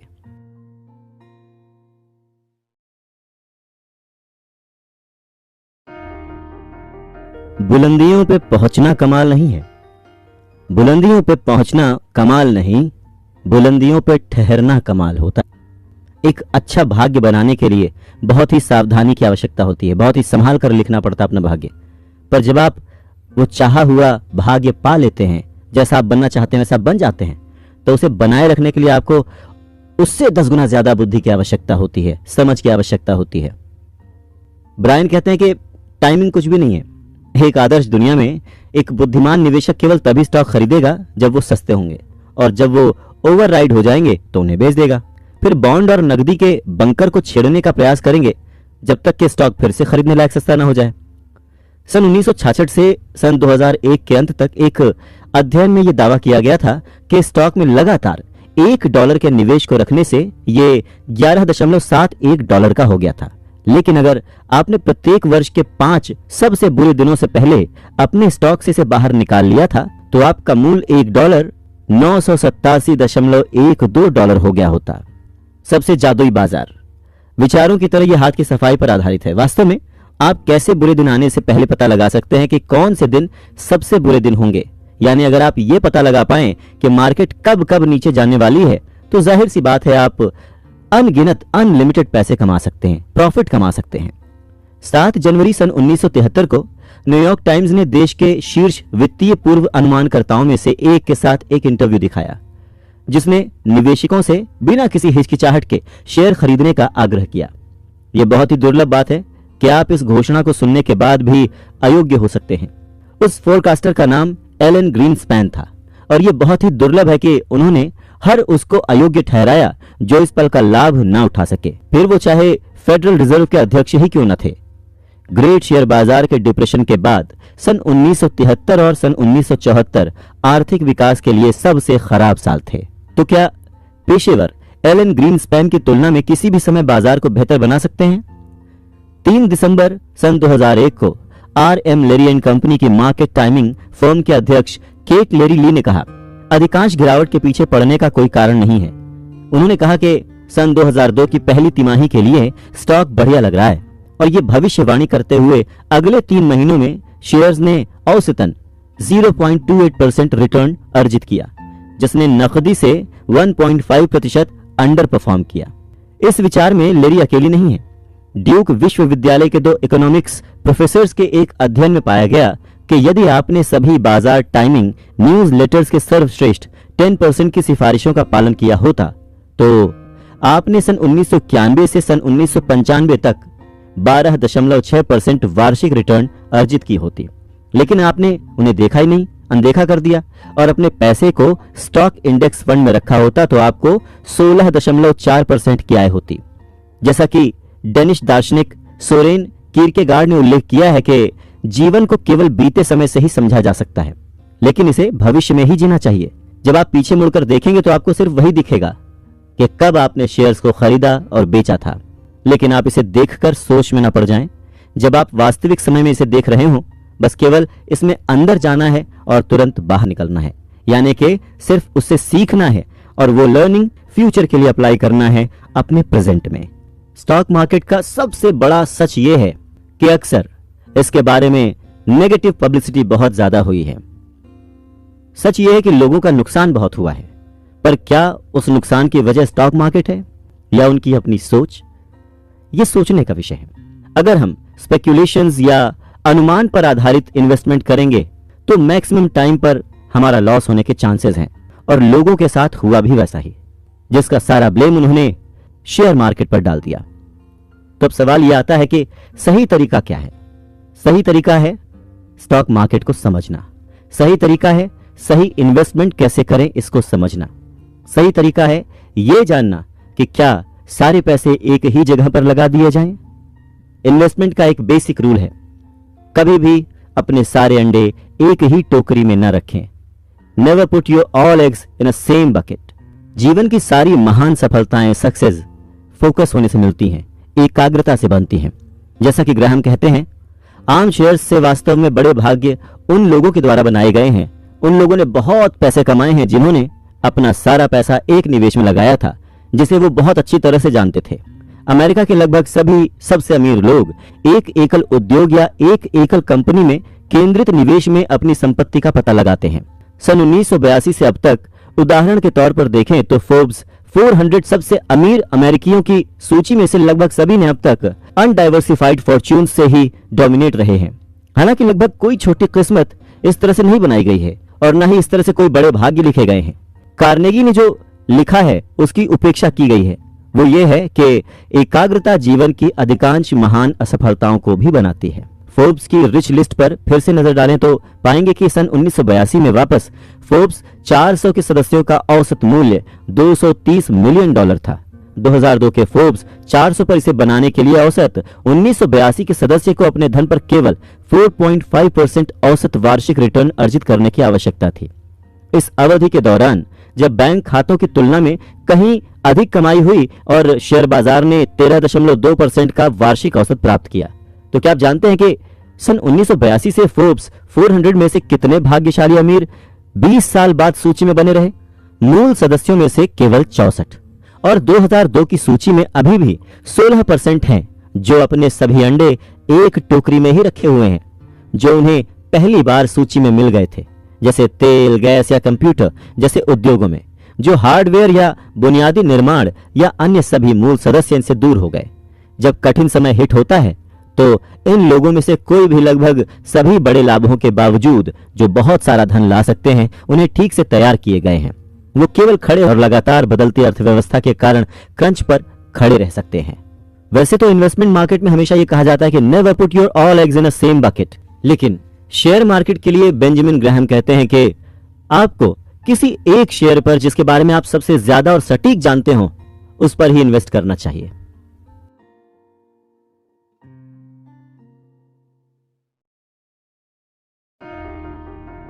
जिन लोग लोकप्रिय होना चाहते हैं उनकी खुशी दूसरों पर डिपेंड करती है।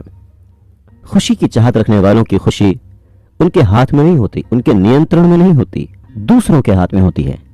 लेकिन बुद्धिमान व्यक्ति वही है जो अपनी खुशी अपने हाथ में रखे, अपने कंट्रोल में रखे। आज के जमाने में पैसा भी एक तरक्की में ही काउंट होता है। बेंजामिन ग्राहम कहते हैं कि ज्यादातर समय बाजार जो है वो ज्यादातर शेयरों के मूल्य निर्धारण में सटीक होता है। लाखों खरीदार और विक्रेता सही कीमत पर कंपनियों के मूल्य निर्धारण में एक औसतन अच्छा काम करते हैं, लेकिन कभी कभी कीमत सही नहीं होती, इसलिए निर्णय भी गलत हो जाते हैं। ऐसे समय में ग्राहम कहते हैं कि इन्वेस्टर को शेयर मार्केट की छवि को समझने की जरूरत है। शेयर मार्केट की छवि मतलब कब वो जब अच्छा कर रहा है या कब वो खराब कर रहा है। जिनका लॉस होता है, जिन लोगों का शेयर मार्केट में लॉस होता है, उनमें से अक्सर अधिकतर लोग शेयर मार्केट की छवि को धूमिली करते हैं, गंदा ही करते हैं, उसे खराब बताते हैं। पर स्टॉक कैसे गलत हो सकते हैं? यानी कि एक इंटेलिजेंट इन्वेस्टर को पूरी तरह से शेयर बाजार की उपेक्षा नहीं करनी चाहिए। इसके बजाय उसको उसके साथ व्यापार करना चाहिए, यानी उसमें इन्वेस्ट करना चाहिए समय के साथ चलते हुए, मार्केट को देखते हुए, लेकिन केवल इस हद तक ही उसमें इन्वेस्ट करना चाहिए जितना वो एक्स्ट्रा अफोर्ड कर सकता है, अपनी जरूरतों को काटे बिना।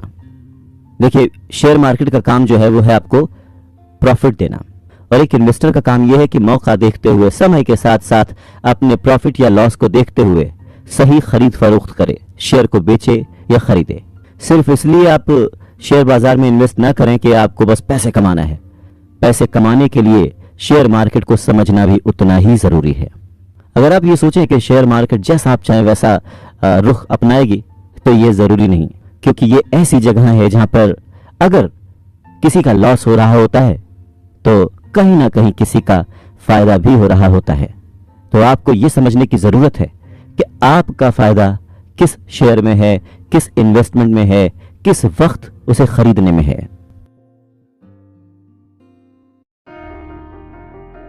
इस दुनिया में हर कोई इन्वेस्टर है। अब आप पूछेंगे कैसे? देखिए, कोई पैसे इन्वेस्ट करता है, कोई वक्त इन्वेस्ट करता है, कोई किसी को जॉब देता है और उसके टैलेंट पे इन्वेस्ट करता है। तो कुल मिलाकर हम सारे के सारे इन्वेस्टर हैं। आपकी चाहत है ज्यादा पैसे कमाना, ज्यादा रिच होना, तो आपको इन्वेस्ट करना सीखना पड़ेगा।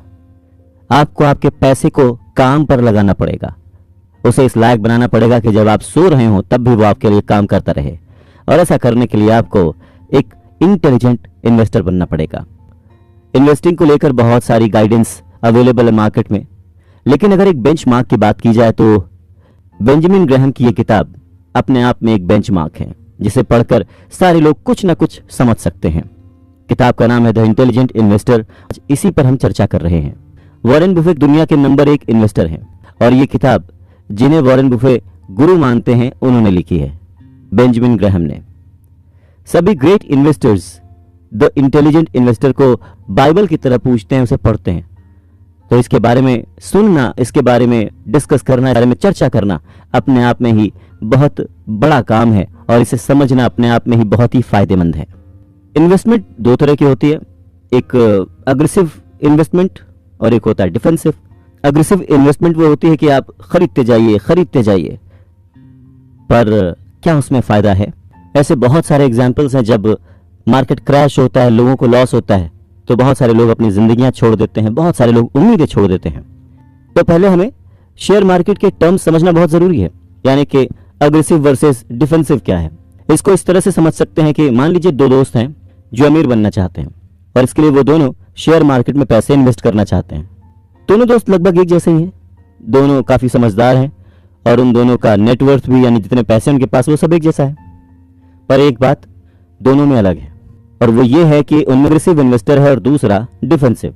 जो अग्रेसिव इन्वेस्टर है वो ये सोचता है कि हम जितना ज्यादा रिस्क लेंगे उतना ही ज्यादा रिटर्न कमाएंगे, इसीलिए वो ऐसे स्टॉक्स में इन्वेस्ट करता है जो जल्द से जल्द हाई रिटर्न दें, भले ही वो कंपनी अच्छी हो या बुरी, उससे कोई फर्क नहीं पड़ता।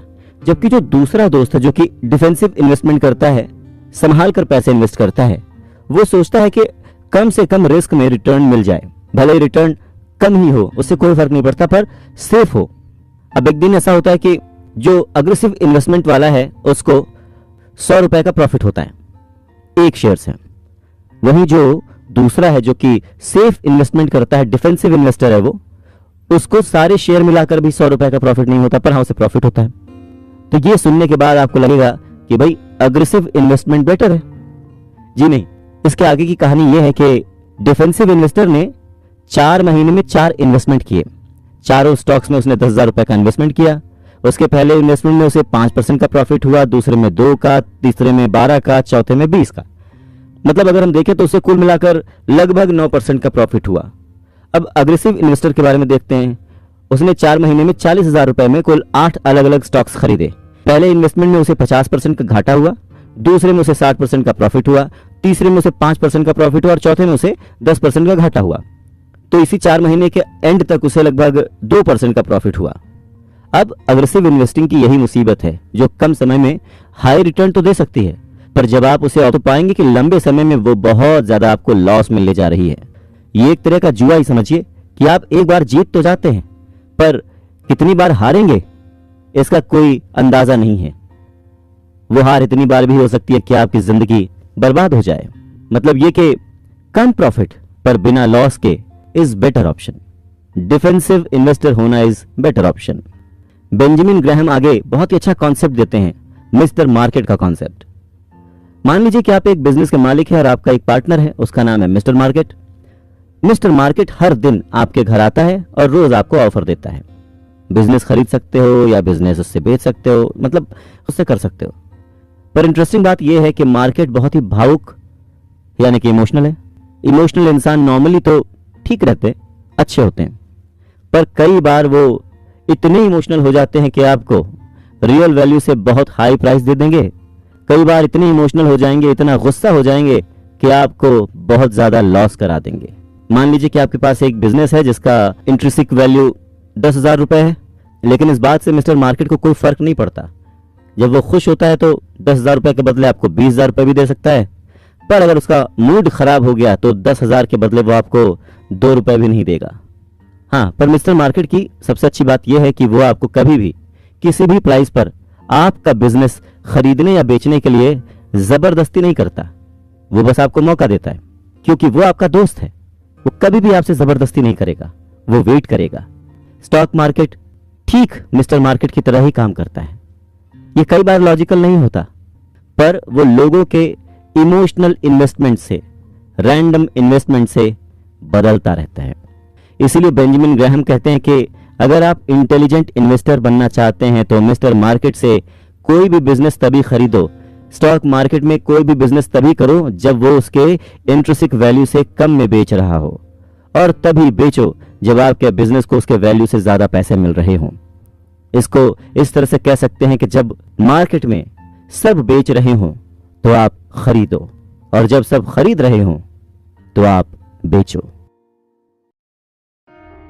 अच्छा, डिफेंसिव इन्वेस्टर को पैसिव इन्वेस्टर भी कह सकते हैं, ज्यादा एक्टिवली पार्टिसिपेट नहीं करते। बेंजामिन ग्राहम लोगों को अक्सर डिफेंसिव इन्वेस्टर बनने की ही सलाह देते हैं।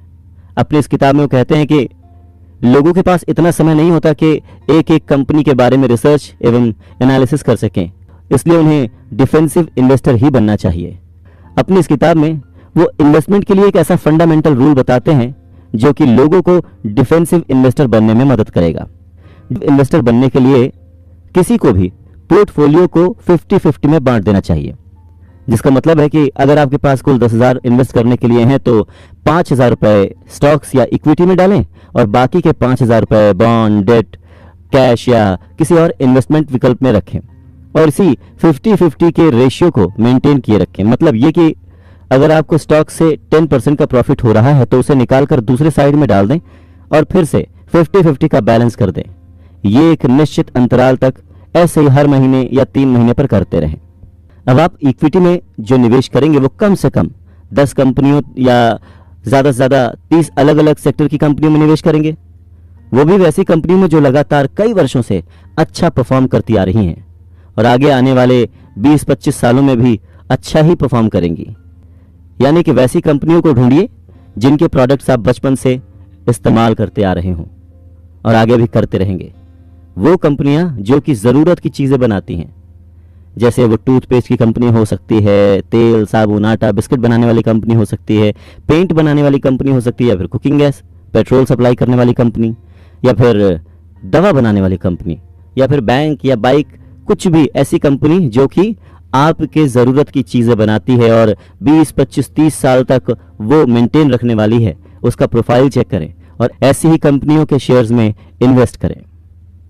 वैसे बात जब डिफेंसिव इन्वेस्टर की आती है तो ये समझना ज़रूरी है कि इन्वेस्टर कितनी तरह के होते हैं। वैसे इन्वेस्टर 3 तरह के हो सकते हैं, डिफेंसिव, अग्रेसिव या फिर एंटरप्राइजिंग। एंटरप्राइजिंग इन्वेस्टर क्या है? तो एंटरप्राइजिंग इन्वेस्टर वो होते हैं जो कि डिफेंसिव इन्वेस्टर की तरह औसत रिटर्न भी नहीं चाहते और अग्रेसिव इन्वेस्टर की तरह धुआंधार रिस्क भी नहीं चाहते। ये ऐसे इन्वेस्टर होते हैं जो बहुत समय देकर रिसर्च और एनालिसिस करके इन्वेस्टमेंट करते हैं और अमूमन एक्टिव रहते हैं, जिससे मार्केट से अधिक रिटर्न कमा पाते हैं। ऐसा इन्वेस्टर बनने के लिए बहुत मेहनत करने की जरूरत होती है और यही वो इन्वेस्टर होते हैं जो मार्केट से बहुत ज्यादा रिटर्न प्राप्त करते हैं और आगे चलकर एक महान इन्वेस्टर बनते हैं। इन सब के अलावा एक इन्वेस्टर में 4 चीजों का होना बहुत जरूरी है। तो अगर आप इन्वेस्टर बनना चाह रहे हैं तो ये जरूरी है कि आपके अंदर कुछ खास क्वालिटीज हों, आपको एक स्मार्ट, एक इंटेलिजेंट इन्वेस्टर बनाए। और वो हैं, आपके अंदर पेशेंस होना चाहिए, आपके अंदर डिसिप्लिन होना चाहिए, आपके अंदर ईगरनेस टू लर्न होनी चाहिए, यानी कि जो नई नई चीजें हो रही हैं उन्हें आप ऑब्जर्व कर सकें और उनका अपने इन्वेस्टमेंट में इस्तेमाल कर सकें। और चौथा है लॉट्स ऑफ टाइम, खूब सारा वक्त होना चाहिए चीजों को ऑब्जर्व करने के लिए। अब ये जो क्वालिटीज हैं ये अक्सर हर एक के पास नहीं होती, इसीलिए बेंजामिन ग्राहम सलाह देते हैं कि एक डिफेंसिव इन्वेस्टर बनना ही बेहतर है।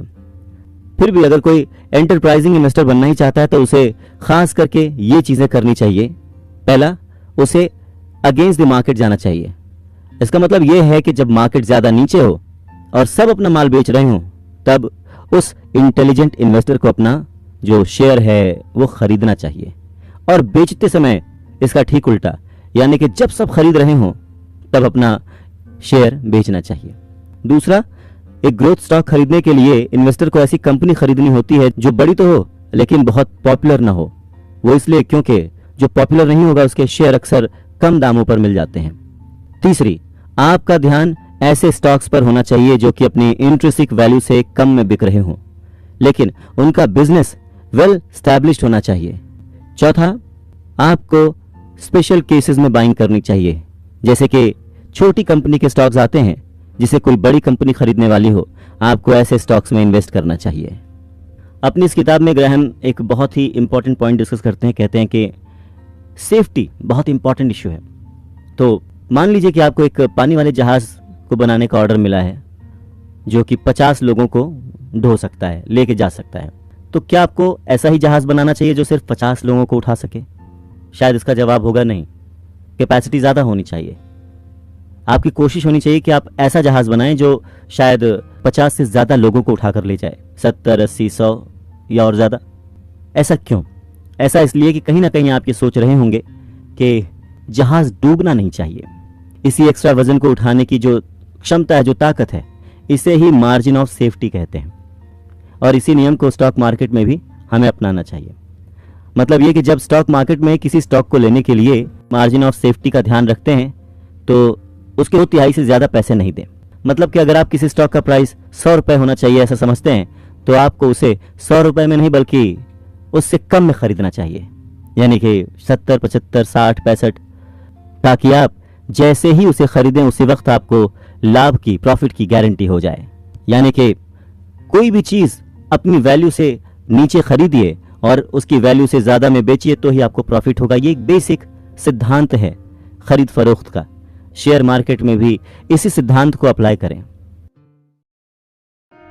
बड़ी बड़ी बातों को छोटे में समझना ही अपने आप में सबसे बड़ी कला है, सबसे बड़ा अचीवमेंट है और सबसे बड़ा प्रॉफिट है।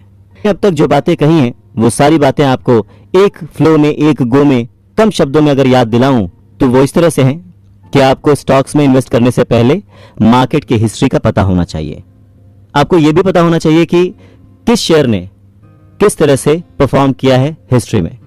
इससे आपको शेयर का जो ट्रेंड है ऊपर नीचे गिरने का वो समझ में आएगा, जैसा कि 2008 में हुई थी या उससे पहले हुई थी या भी कुछ दिन पहले ही हुई है। लेकिन जिन लोगों ने उस समय इन्वेस्ट किया था वो आज के वक्त करोड़पति बन चुके हैं, क्योंकि उन्होंने खरीद बहुत कम रेट पे किया, बहुत सस्ते दामों में शेयर्स को खरीदा था और आज उन शेयर्स की कीमतें बहुत ज्यादा हैं। तो इस तरह से मार्केट हिस्ट्री हमें बताती है कि मार्केट कभी ना कभी बुरी तरह से तो क्रैश होती है, पर अगर हम उस समय खरीदने के लिए तैयार रहें तो हम फ्यूचर में अमीर बन सकते हैं। ऐसे ही किसी कंपनी की हिस्ट्री भी आपको फायदा पहुंचा सकती है। जैसे रिलायंस की हिस्ट्री सबको पता है, कैसे टेक्सटाइल से शुरू होकर वो रिटेल, पेट्रोलियम, टेलीकॉम और न जाने कितनी तरह के बिजनेसेस में आए और उनके इन्वेस्टर्स को उसका बहुत ज्यादा फायदा हुआ। इसीलिए हिस्टोरिकल इवेंट्स पर नजर रखें, पढ़ते रहें, देखते रहें कि कौन सा शेयर कैसे परफॉर्म कर रहा है। दूसरा, समय के साथ आपकी दौलत की वैल्यू कम हो जाती है, यानी इन्फ्लेशन रेट जो है वो बढ़ता जाता है और आपका पैसा सस्ता होता जाता है।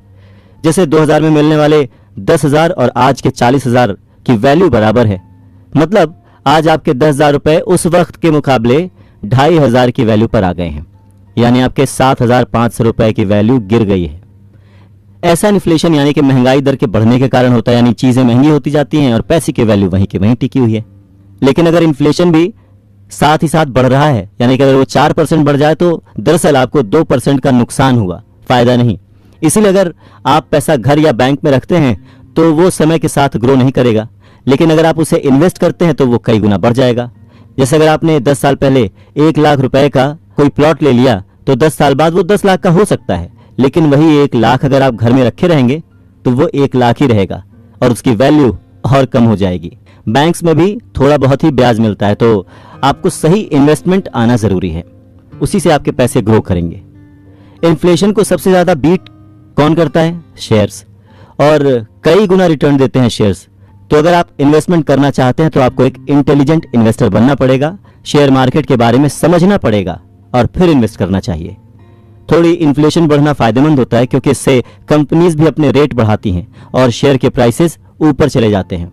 लेकिन बहुत ज्यादा इन्फ्लेशन जो है वो नुकसान देता है, क्योंकि इससे महंगाई भी बढ़ जाती है और जो कंज्यूमर है वो सामान नहीं खरीदते।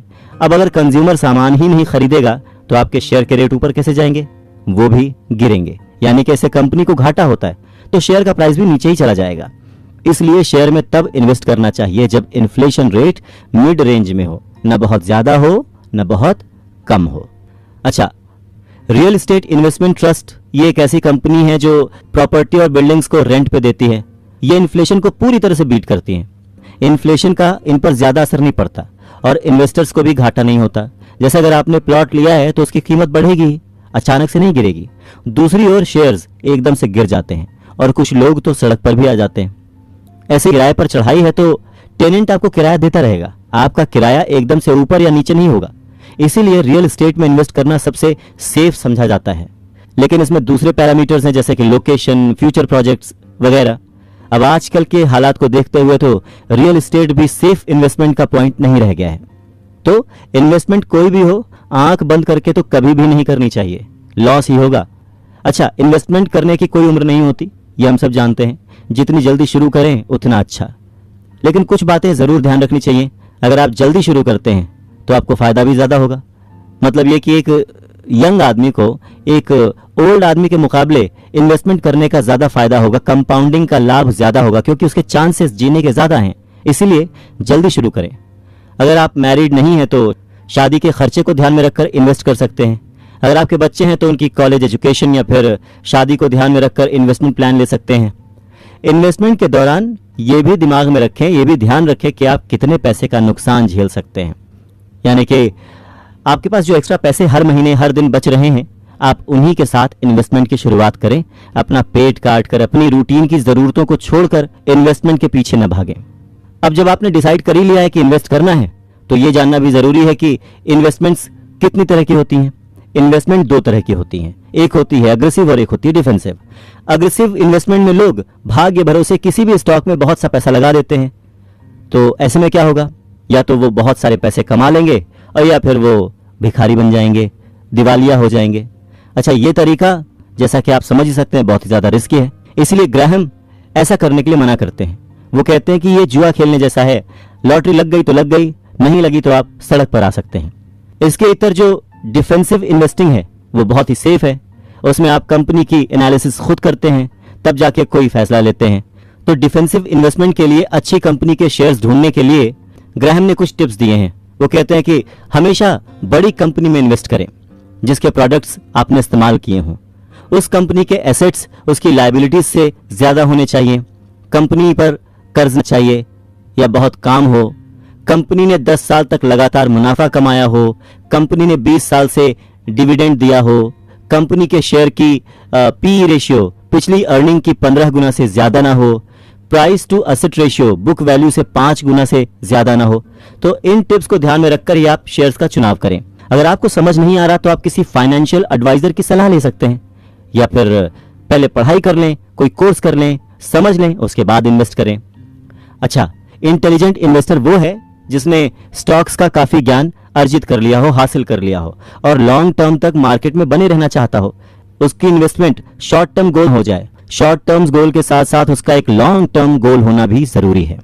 तो ऐसे इन्वेस्टर्स के लिए हमेशा लंबे समय के लिए इन्वेस्ट करें, क्योंकि मार्केट ऊपर नीचे होती रहती है।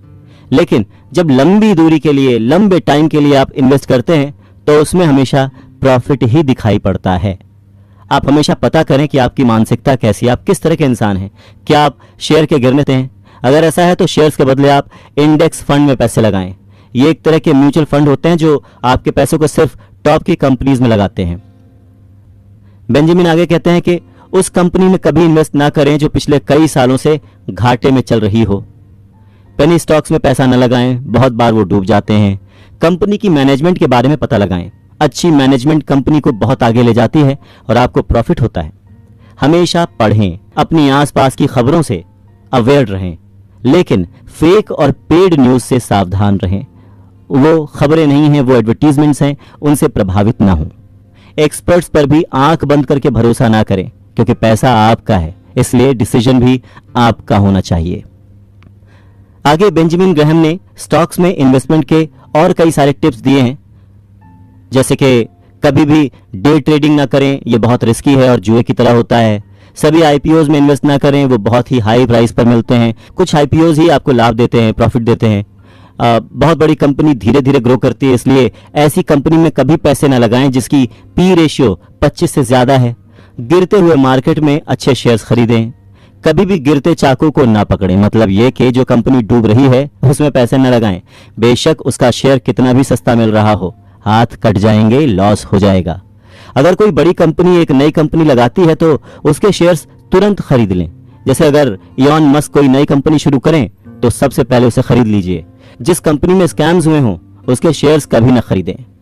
बेंजामिन ग्राहम आगे कहते हैं कि आपकी इन्वेस्टमेंट एविडेंस पर बेस्ड होनी चाहिए, ना कि तुक्के या गेस पर। आप कभी भी अनुमान लगाकर शेयर नहीं खरीद सकते, इसलिए हमेशा जो आपकी इन्वेस्टमेंट है वो हमेशा करेक्ट डेटा बेस्ड कैलकुलेशन पर बेस्ड होनी चाहिए। कुछ लोग दूसरों की देखा देखी पैसे लगा देते हैं और फिर इंतजार करते रहते हैं। उन्हें यह भी पता नहीं होता कि उन्होंने एक साल में शेयर से कितना रिटर्न कमाया। इसीलिए प्रॉपर एनालिसिस करें, पढ़ाई करें, समझें। ऐसा ना हो कि कमाने के बजाय आप पैसे गंवा रहे हों। जब आपके पोर्टफोलियो में बहुत से शेयर्स होते हैं तो उनमें कुछ घाटे में भी होते हैं और कुछ प्रॉफिट में होते हैं। ऐसे में नेट प्रॉफिट और लॉस पता करना मुश्किल हो सकता है, लेकिन डायरी पर लिखकर और बेस करके आप पता लगा सकते हैं। जिस शेयर ने प्रॉफिट कमाया है और अब और बढ़ने की उम्मीद नहीं है तो आप उसे बेच दीजिए, क्योंकि वो उसकी अपर लिमिट तक पहुंच चुका है। कुछ लोगों को उन शेयर से प्यार हो जाता है, यानी आपको लगता है कि वो मैंने तो 20 साल पहले एक शेयर खरीदा था, ये मेरी याद है, एक नॉस्टैल्जिक मोमेंट है। ऐसा इमोशनल कनेक्ट शेयर्स के साथ ना करें। उसकी एक लिमिट अगर क्रॉस हो चुकी है, उसके रेट का एक सर्टेन पॉइंट अगर पहुंच चुका है तो उसे बेचने में ही भलाई है। ऐसे लोग जो कि इमोशनल हो जाते हैं शेयर्स को लेके, वो सोचते हैं कि ये आगे भी बढ़ते रहेंगे, इसीलिए प्रॉफिट बुक नहीं करते। इससे उनको फायदा उतना ही होता है जितना फिक्स डिपॉजिट करने वाले इंसान को, और इस तरह कोई वॉरेन बुफे नहीं बन सकता।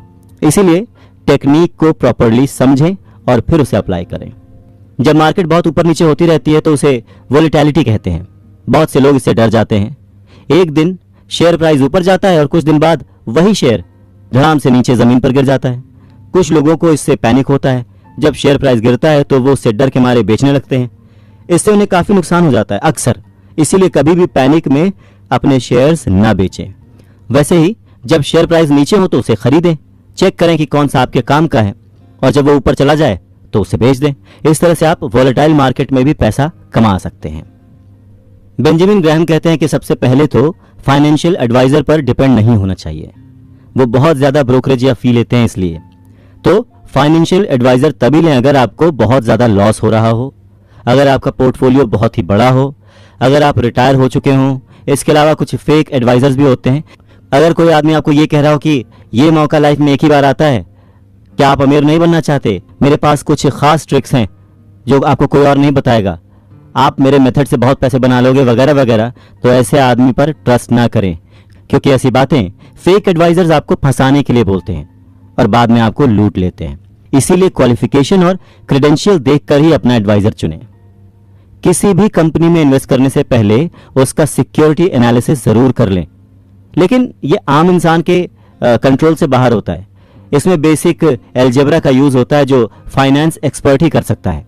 पर इसके अलावा ये बेसिक चीजें भी तो चेक की जा सकती हैं, जैसे कि कंपनी के फ्यूचर प्रोस्पेक्ट्स क्या हैं, कंपनी की मैनेजमेंट में कौन कौन है, उनका एक्सपीरियंस क्या है, कंपनी का फाइनेंस का स्ट्रक्चर क्या है, डिविडेंड रिकॉर्ड कैसा है, डिविडेंड रेट कितना है, वगैरह वगैरह। तो जब भी आप किसी कंपनी के शेयर खरीदें तो मार्जिन का भी ध्यान रखें। शेयर को ट्रू वैल्यू के 50% नीचे होने पर ही खरीदें। अगर कोई शेयर आज बहुत ही ऊपर चल रहा है, बहुत तेजी से भाग रहा है, तो आंख बंद करके उसमें घुस न जाएं, बल्कि इस टेक्निक से आप बहुत सारा प्रॉफिट कमा सकते हैं। तो अगर आप एक इंटेलिजेंट इन्वेस्टर बनना चाहते हैं तो सबसे बड़ी बात, खुद पर कंट्रोल रखें। उसी पैसे को इन्वेस्ट करें जो आपकी जरूरत से ज्यादा है। लालच के पीछे न भागें, क्योंकि लालच अंतहीन है। और अंत में सिर्फ एक बात, जरूरी बात कि जरूरतें तो राजाओं की, और अंत में ये बात जरूर याद रखें कि जरूरतें तो गरीबों की भी पूरी हो जाती हैं, पर शौक राजाओं के भी पूरे नहीं हो पाते।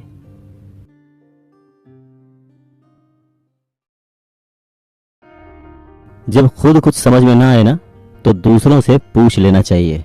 अच्छा, जैसे मैंने अभी शेयर किया आपसे कि जब कोई चीज समझ में ना आए तो किसी से पूछ लेना चाहिए, ये बेसिक है, ये बेसिक बात है और ये हर जगह पर लागू होती है। पहला सवाल ही ये होना चाहिए, आपको अपने आप से पूछना चाहिए कि क्या आपको मदद की जरूरत है, क्या आपको किसी की हेल्प लेनी चाहिए अगर आपको इस इन्वेस्टमेंट के बारे में जानकारी नहीं है तो। इसके जवाब में ग्राहम कहते हैं कि सन 1990 के लेटर पार्ट में बहुत सारे ने अकेले चलने की राह चुनी। मतलब वो, उनका एक्सपीरियंस ऐसा था कि अब हम किसी की मदद नहीं लेंगे, हम खुद इन्वेस्ट करेंगे। पर उनको इन्वेस्टमेंट का कुछ नहीं पता था। वो सिर्फ स्पेक्युलेट करने के लिए, अनुमान लगाने के हिसाब से सोच रहे थे। तो उन्होंने अपने हिसाब से, अपनी समझ के हिसाब से ऑनलाइन ब्रोकर के माध्यम से कुछ एक ट्रेडिंग की, और उसके बाद वही हुआ जिसका डर था। बहुत सारे लोगों को बहुत सारा लॉस हो गया, और फिर लोगों ने डू इट योरसेल्फ का जो ये निर्णय था उसके ऊपर अपने आप को क्वेश्चन करना शुरू कर दिया कि उन्होंने ऐसा क्यों किया। सब मोस्टली लोग डिप्रेशन में चले गए। उन्हें लगा कि अब ये वापस रिकवर नहीं हो पाएगा। लेकिन वक्त के साथ, जैसे कि वक्त हर चीज को हील कर देता है, उसने इस बात को फिर से हील कर दिया। लोग ठीक हो गए, नॉर्मल हो गए, बाजार वापस अपने शबाब पर आ गया, और लोगों ने यह सीखा कि जो चीज ना आती हो उसके लिए हेल्प लेना ही बेहतर है। तो इन्वेस्टमेंट के मामले में आपको किससे हेल्प लेनी चाहिए? इन्वेस्टमेंट के लिए जाहिर सी बात है आपको किसी इन्वेस्टमेंट मैनेजर से बात करनी होगी। अगर आप मार्केट में हैं तो जो वित्तीय जालसाज हैं, जो फ्रॉड लोग हैं, वो आपको गुमराह करने की कोशिश करेंगे। इससे पहले कि आप अपने वित्तीय भविष्य को एक सलाहकार के हवाले करें, आपके लिए यह जानना बहुत जरूरी है कि आप किसी ऐसे आदमी को ढूंढें जो न केवल आपको कंफर्टेबल फील कराए बल्कि आपको ईमानदारी से काम भी बताए, डिटेल्स बताए। इस बारे में रोनाल्ड रीगन कहते हैं कि विश्वास करो पर वेरीफाई भी करो। यानी कि आंख बंद कर विश्वास मत करो, आप पूरा विश्वास करो, उसे अपनी डिटेल्स बताओ, सब कुछ करो, लेकिन ये सब करने से पहले आप वेरीफाई कर लो कि जिससे आप ये बात पूछने जा रहे हो क्या वो जेन्युइन है। उन लोगों के बारे में सोचकर शुरू करें जिन्हें आप सबसे अच्छे से जानते हैं और आपका जिन पर सबसे अधिक भरोसा है। फिर ये सोचें कि क्या वो आपको किसी ऐसे सलाहकार के पास भेज सकते हैं जिस पर उन्हें पूरा भरोसा है। जो भी वो आपसे चार्ज करेंगे ईमानदारी से उसके बदले काम करेंगे। आप जिस किसी पर भी विश्वास करने वाले हैं उसके बारे में किसी अपने अच्छे जानकार से चेक कर लीजिए, एक अच्छी शुरुआत कीजिए। एक बार आपके पास सलाहकार और उसकी फर्म का नाम और साथ ही साथ उसकी क्वालिटीज, जैसे कि क्या वो स्टॉक ब्रोकर है, फाइनेंशियल प्लानर है, अकाउंटेंट है या इंश्योरेंस एजेंट है, जब ये बेसिक इंफॉर्मेशन आपके पास आ जाती है तो आप उसके बारे में और ज्यादा जानने का काम शुरू कर सकते हैं। जैसे कि गूगल, इंटरनेट सर्च इंजन में सलाहकार और उसका नाम या उसकी फर्म का नाम सर्च कर लें। ये सब देख लें कि वो सही है कि नहीं। गूगल पर उसके बारे में क्या डिटेल्स अवेलेबल हैं, उसके बारे में क्या फीडबैक है, ठीक है, शिकायत, कोई मुकदमा या फिर कोई डिसिप्लिनरी एक्शन लिया गया है या फिर उसे कहीं से निकाला गया है, वगैरह वगैरह। अगर सलाहकार एक स्टॉक ब्रोकर या बीमा एजेंट है तो संबंधित बीमा कंपनी से ये चेक कर लें कि क्या सलाहकार के खिलाफ कोई डिसिप्लिन वाली कार्रवाई तो नहीं की गई है या किसी कस्टमर ने उसके खिलाफ कोई शिकायत तो नहीं की है। अगर आप एक अकाउंटेंट पर विचार कर रहे हैं, उससे बात करने की सोच रहे हैं, उससे अपने बारे में सलाह लेना चाह रहे हैं, जो कि एक वित्तीय सलाहकार के रूप में काम भी करता है, तो आपके राज्य का लेखा नियामक आपको बताएंगे कि जो अकाउंटेंसी की बॉडी है, आप वहां पर जाकर चेक कर सकते हैं कि वो पर्सन रजिस्टर्ड है, उसका फीडबैक कैसा है, उसका काम कैसा है। वित्तीय योजनाकारों या उनकी फर्मों को जिस स्थान पर उनकी प्रैक्टिस हो वहां के राज्य में प्रतिभूति और विनिमय आयोग या प्रतिभूति नियामकों के साथ रजिस्टर्ड होना चाहिए। इसकी जानकारी अपने राज्य प्रतिभूति नियामक की वेबसाइट पर आप देखकर और डाउनलोड कर सकते हैं। उनके डिस्क्लोजर रिपोर्टिंग पेजेस पर खास करके ध्यान दें, जहां पर सलाहकार को नियामकों द्वारा किसी भी अनुशासनात्मक कार्यवाही का खुलासा करना होता है। मतलब आपको अपने वित्तीय योजनाकार के सभी रिकॉर्ड्स को अच्छे से स्टडी करना चाहिए, उसके बाद उसे फाइनल करना चाहिए। अब इसको करने के एक और तरीके के बारे में बेंजामिन ग्राहम आगे बात करते हैं कि एक फाइनेंशियल प्लानिंग लेटर में बहुत सारे सलाहकारों से बात करके उनके रिकॉर्ड्स के आधार पर, उनके फीडबैक के हिसाब पर एक इंटरव्यू का क्वेश्चनर तैयार किया कि आप जब भी कोई फाइनेंशियल एडवाइजर अपॉइंट कर रहे हैं अपने काम के लिए तो आप उससे क्या क्या सवाल पूछ सकते हैं और ये निर्धारित कर सकते हैं कि वो कस्टमर्स की मदद करने की परवाह करता है या बस केवल बेचने के लिए ही जाता है, या फिर वो लायबल है कि नहीं, उस पर भरोसा कर सकते हैं कि नहीं। और वो क्वेश्चंस, वो प्रश्न कुछ ऐसे हैं, वो प्रश्न कुछ ऐसे हैं जो कि मैं लाइन से सिर्फ आपके लिए पढ़ूंगा सो दैट आप उसे समझ सकें, जो मैं एक सीक्वेंस में आपसे शेयर करूंगा सो दैट आप उसको समझ सकें। आपका पहला सवाल अपने फाइनेंशियल एडवाइजर से हो सकता है जब आप उसे सिलेक्ट कर रहे हो कि आप इस काम में क्यों हैं। दूसरा सवाल, आपकी फर्म का मिशन स्टेटमेंट क्या है। अपने अलार्म बंद करने के अलावा आप सुबह उठते ही क्या करते हैं। आपकी स्ट्रैटेजी क्या है इन्वेस्टमेंट के लिए। क्या आप स्टॉक या म्यूचुअल फंड का उपयोग करते हैं। क्या आप तकनीकी विश्लेषण यानी कि डेटा की स्टडी करते हैं। क्या आप मार्केट के समय का उपयोग करते हैं। क्या आप पूरी तरह से संपत्ति प्रबंधन पर ध्यान केंद्रित करते हैं या क्या आप टैक्सेस को, संपत्ति और सेवानिवृत्ति योजना, पेंशन प्लान्स, बजट और ऋण प्रबंधन यानी कि लोन्स और बीमा पर भी सलाह देते हैं। आपकी शिक्षा, अनुभव आपको किस प्रकार की वित्तीय सलाह देने के योग्य बनाते हैं। आपके ग्राहकों को आमतौर पर क्या अपने लक्ष्यों को प्राप्त करने में मेरी मदद कैसे कर सकते हैं। आप मेरी प्रगति को कैसे ट्रैक और रिपोर्ट करेंगे। क्या आप एक चेकलिस्ट देते हैं जिसका उपयोग मैं हमारे द्वारा विकसित किसी भी वित्तीय योजना का ऑपरेशन मॉनिटर करने के लिए कर सकता हूं। अच्छा, ये बताइए, आप निवेश कैसे चुनते हैं। क्या निवेश दृष्टिकोण आपको लगता है कि सबसे सफल है और क्या आप मुझे सबूत दिखा सकते हैं कि आपने अपने ग्राहकों के लिए उस तरह की सफलता हासिल की है। जब कोई निवेश पूरे वर्ष के लिए खराब प्रदर्शन करता है तो आप क्या करते हैं।